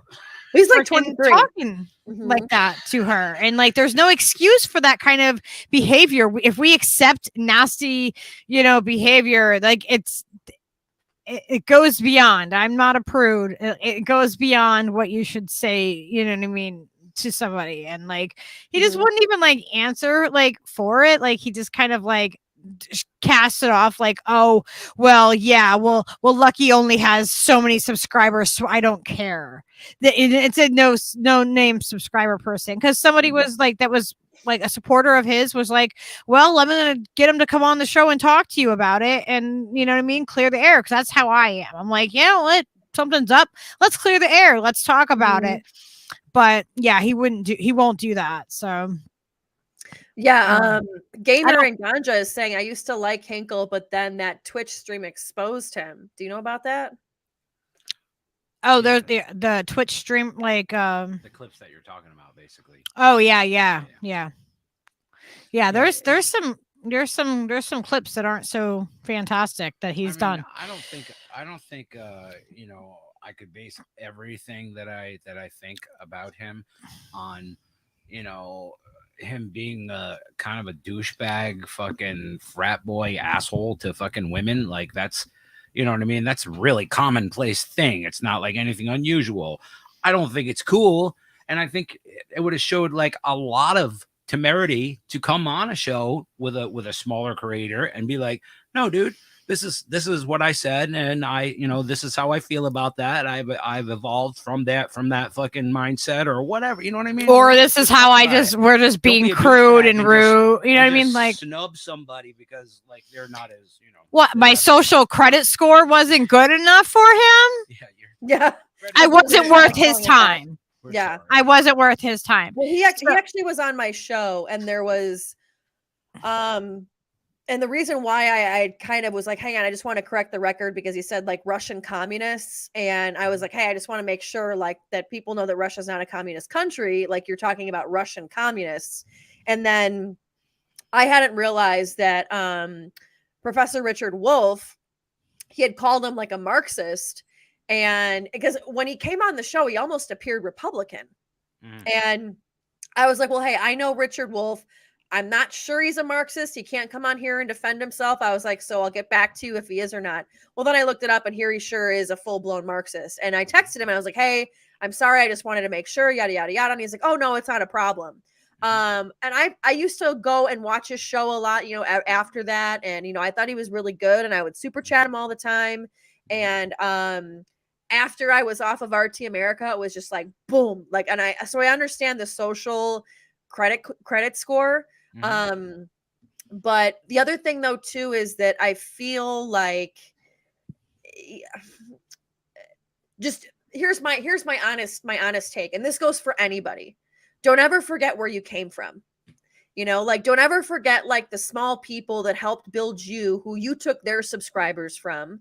Don't ever forget like the medium-sized ones, because when you start getting big, people will remember that. And if you all of a sudden are too good for these people on the bottom, and I'm not saying that he is or he isn't, because I don't know, but my own thing is always don't forget where you came from, because that can easily be taken away from you. We've seen it time and time again with YouTubers out there. Like, for example, one that I used to watch all the time that got completely canceled for a while, and he's starting to make a little bit of a comeback, was like Shane Dawson.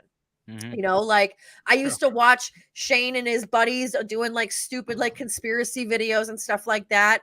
And then my daughter was a fan of his. Yeah. And then all of these videos popped up about him. Everybody left him. And I was like, I'm not going to leave him. Like times have changed. People grow. He's apologized. And I actually do believe him.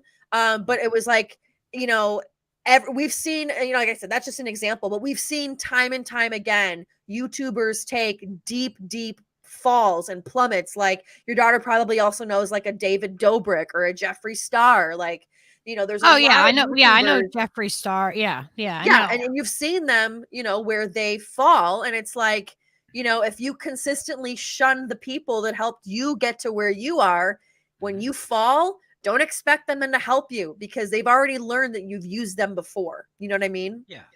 So that's just my thing. That's an excellent way to be. I mean, you have to be like straight up about it. And the fact was, like, we definitely extended like an opportunity. Like we goofed on it because of his reaction and his live stream where he actually calls Lucky by name over to some, you know, and subscriber Andy. But I don't have any time for that bullshit. Yeah, and the thing is, we knew Hinkle when he fucking started. Yeah, and we did support him at first. You know what I mean? It's like those are the things that bite you in the ass, man. Like that's dumb. Don't be an asshole. If you're gonna be an asshole, then he knows who I am. Like he knows, you know like. What I mean? Is that him owning us? Yeah, I guess because we're too small to do and you know, and the reason too that's interesting is like all the people that he's having these big names on. Like I've had them on my show countless of times. I've interviewed like Scott Ritter, and I could call up Scott Ritter and he would come on right now. I can call a lot of these people that he probably had to, you know, crawl through the mud to get on his show. But it's like, you know, now that he's gotten them, it's like, you know, just be careful, buddy, you know, because sometimes life can serve you up a cold, hard dish of karma. And, you know, you gotta, I don't wish him any ill will. Only thing that I think is like important that Lucky, you know, expressed before about it is the fact that you should have a conversation with a young man in that position where he has this enormously growing platform that's growing rapidly and he's reaching the minds of lots of kids. You want all the boys to be talking to women like that? You know what I mean? Is that the thing that is okay socially? You know, fuck no, it's not. Be a fucking grown up. And then then when I've gotten back from that, you with bad behavior, then you're supposed to evolve from that behavior, right? I mean, ultimately, that's what we're hoping for. I'm not wishing, ill on him. I'm like, let's talk about this thing that you're fucking up at. You're crushing all these other things, so let's talk about this other thing right here for a second. Yeah, and it's then we like get back to crushing some other shit. That it's just common sense to me. Yeah, it's like you don't get to have that both ways. You don't get to have the trust within a community of people and then also act that way. Is he still behaving that way? Is it something that he did like that? What, you know what I mean? Like there was just a completely casting aside of it when it could have been easily like talked about. Like it wasn't, like, I don't know. I feel like I will tell you what I am starting to see, at least from the streams that I've seen, is he's going to start getting a lot more trolls, which that's what's going to happen with YouTube, is you're going to start getting a lot of people who are going to start disagreeing with you. And that happens. I mean, I had people that disagreed me down to the local news level, and you have to be able to A, listen to them, and B, say, okay, here's what you think. Here's the facts that I have, and let me go through them and show you. Whereas there have been times I've seen clips of him where he's like, oh yeah, whatever. You're just a troll. Get out. And it's like, yeah, you're going to have some trolls. But if somebody's coming to you with like, they might be mainstream facts, there's an opportunity for you to take a subscriber or to take somebody in your chat and say, look, here's actually the facts that I have. And maybe let's look together and see where the facts are the same and where they're different. Right. And where I'm coming from and where you're coming from. Whereas if you just completely immediately shut people off because they don't agree with your narrative and your chat rooms, because the bigger you get, the more people you're going to see coming into your chat rooms, and you're going to see people trying to counter what you say. And if all you do is just whatever, bro, it's not. You know what I do? You're not going to do anything. Yeah. I open the stream up to people who don't agree with me. I do. I will drop the link into the chat and I'll say, come on the show. And it's happened. And I've had like, I've had people come on. Actually, the guy that I call him Salty Unicorn because he's very, his name is actually Horny Unicorn. Like, and he's a little like, salty. it's really his name, but I call him Salty Unicorn. He no longer watches the show, or at least comes around and like publicly says anything. He was like, he was in with a lot of the streams, and he didn't like what I said about Hinkle, and he didn't like the videos and how I interpreted them. So he went over to Hinkle and said to me like, oh, I'll get him to come over and talk to you. And then, he didn't. That's the kind of response that he got from somebody that was actually cared enough that wanted to clear the air. Like we could have found a middle ground in things. Like, I'm not here to like attack people to like, grind them down. No, I want our community to be bigger and stronger. And I want to be able to trust the people within our community. But when you're acting like that, like I can send you like the, where to find all the links and stuff like that. But like, well, and here's the other thing that I will say too. I'm 35 and I'm still learning things every single day. When you're that young, you can't go out there and act like you know everything. You can't. Yep. Because you're always, I mean, I remember thinking that I knew everything when I got into my first little market of Rockford, Illinois.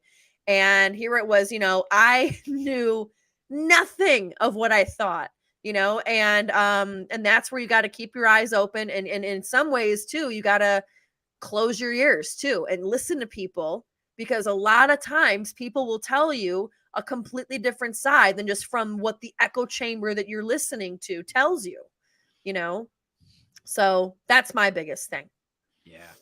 It's logical.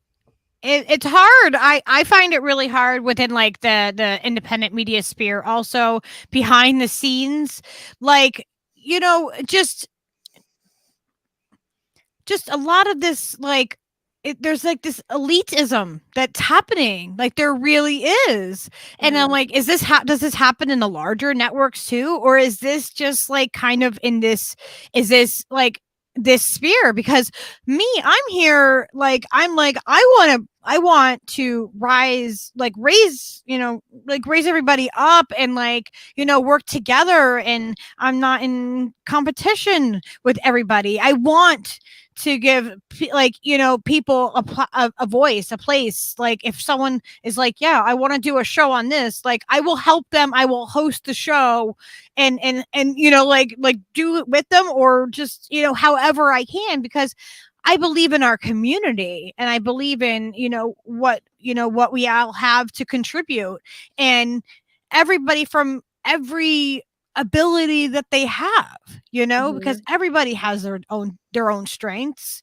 and you see it, you'll see it too, and as you get into the TV market, where people won't go on a certain network, or they won't talk to a certain host or whatever, because they don't have the same kind of subscribers, or they don't have the same amount of people watching, or even like Twitter's, like I even see it with certain people where they won't retweet people because, oh, they're just a little account and I'm not going to retweet them. And it's just kind of like, if people just got their stupid narcissistic heads out of their asses and realize that, like, hey, when you do that, you contribute to the problem, because you're putting up a wall, like, oh, well, I'm better than you, so I don't need to retweet you. I'll like it, but I won't retweet you. And it's like, why don't you add a different voice in it? And what you see is you get a lot of people that are very afraid to let another voice in, because they might be better than you at it. Who knows? And it's very much there's room. Everybody. This is fucking huge, man. Everybody can have a voice. Everyone's a producer. Everyone. And that's the thing that YouTube has provided, you know what I mean? And that's why we always like wrench everyone, so everybody can share their shit and everybody can easily subscribe to the other people. And that's how the community gets bigger. And because when we grow, everything grows, and it just keeps getting bigger and more and more and more. And all this fucking fantastic content, all these people that we know and love are putting out. It's just fucking awesome. It's the coolest thing, Exactly. Yeah. And then you go on Steve Cutler Live later and you're just all hanging out and having a good time, jamming out to some tunes, like you're at your local bar, just hanging out, Yeah. That's what it should be. That's a cool vibe for a live stream, I think. Yeah. Exactly. Yeah. We like to I'm not trying to be the biggest in this space. I don't want that. I'm not in this so that we can become like a million subscribers strong. Like I don't expect that, and I don't think that that's gonna happen. You know what I mean? Like I like the space that we have. I like the intimacy that we have with our streams. I like, you know what I mean? I mean, of course we want the channel to grow, but like I like that we have we don't have a chat going so fast that we can't keep up and we can't see what's happening. You know what I mean? Like I enjoy the people, that the chat family, like everybody in our community. I find that people are so interesting, and I just want to learn about everybody. Like I'm very inquisitive in that way, and very inclusive, like where if you don't cross me in a bad way, like I'm an ally to have. Like I am, it takes a lot to make it where I'm not, you know what I mean? Where I'm not an ally. Like I'm a very forgiving person. If it just truth, the truth matters. And that's what matters the most to me. Black lives matter. Don't lie to me. Like be honest with me, be upfront with me, and tell me how it is. And that's all I really ask from people. But it seems like it gets construed as being something other than what it is. And it's like you just do your thing. People can see. Some people can see. Some people won't see. Some people are oblivious. Some people can't see their own reflection in the mirror. So it doesn't matter, It's like I hope everybody enjoys getting to know Faran a little better with us tonight. That was great. Yeah, this is really fun. This is awesome. Yeah. Now I got to go pick up my Grubhub and eat. Excellent. And take the dog out. Yeah. Oh, where are the dogs? Leo. But yeah, thanks for having me. I appreciate it so much. Come here, bud. Yeah, You want to come thank up you. and say hi really quick? Come on. Please This is tell my the people producer. where to find your stuff. Just youtube.com/Faran Balanced. I'm on Rockfin. Everything is Faran Balanced. Faran Balanced. There we go. Look at look that. Oh, what a cute duo. Oh, you guys would have so much fun. Oh my gosh. He kind of is it a boy? Boy? He's a boy, yeah. Yeah. I don't know. How weird is it that we ask like what the gender of our dogs are? Like, why does it matter if they have a penis? I don't know. Yeah. Not like they identify as anything. I know, right? Oh my gosh, he looks like our neighbor's dog. Her name is Emma, and she looks just like her. Right, and he knows FaceTime too. Oh But my yeah. god, I know. So I you're love. shaking. You got to pee. I can tell. All right, bud. We'll head down. Well, But it was yeah. so good to do a show with you. Absolutely. Come back, have me on again soon. I loved it. Yeah, absolutely. Yeah, you'll have to come on. We'll have to do. We're gonna have to figure out the call-in thing too. We want to do that. Oh yeah, that'll be fun. A Yeah. lot of depth on that one. As long as that lady doesn't call from the video store again, that was very. We'll just return your videos, Steve. I You won't know. have a Oh, problem. right? Right. So yeah, you tell everybody where to find you? Yep, Yeah. just Faran Balanced everywhere. Faran Balanced on YouTube, Twitter, Facebook, all that. Oh well, geez, look at that. It's so easy. So easy. Very cool. Yep. All right. All right, well, thank you. Oh yes, thank you. Let me do our little. We have a little outro video. Outro. Where is it? Boom, boom. Thank you, everybody, for hanging out with us tonight. Thank you. Thank you, Rob, Juno, and Elle, and Gamer, and Left of the Left, and Little. Here it is. And All y'all. right. Can't We'll see you try to later, everybody. Peace out, Girl Scouts. Hydro field cuts through my neighborhood. Somehow that always just made me feel good. And I can put a spare bulb in my hand, light up my yard. Late at night when the wires in the walls sing in tune with the din of the falls. I'm conducting it all while I sleep to light this whole town.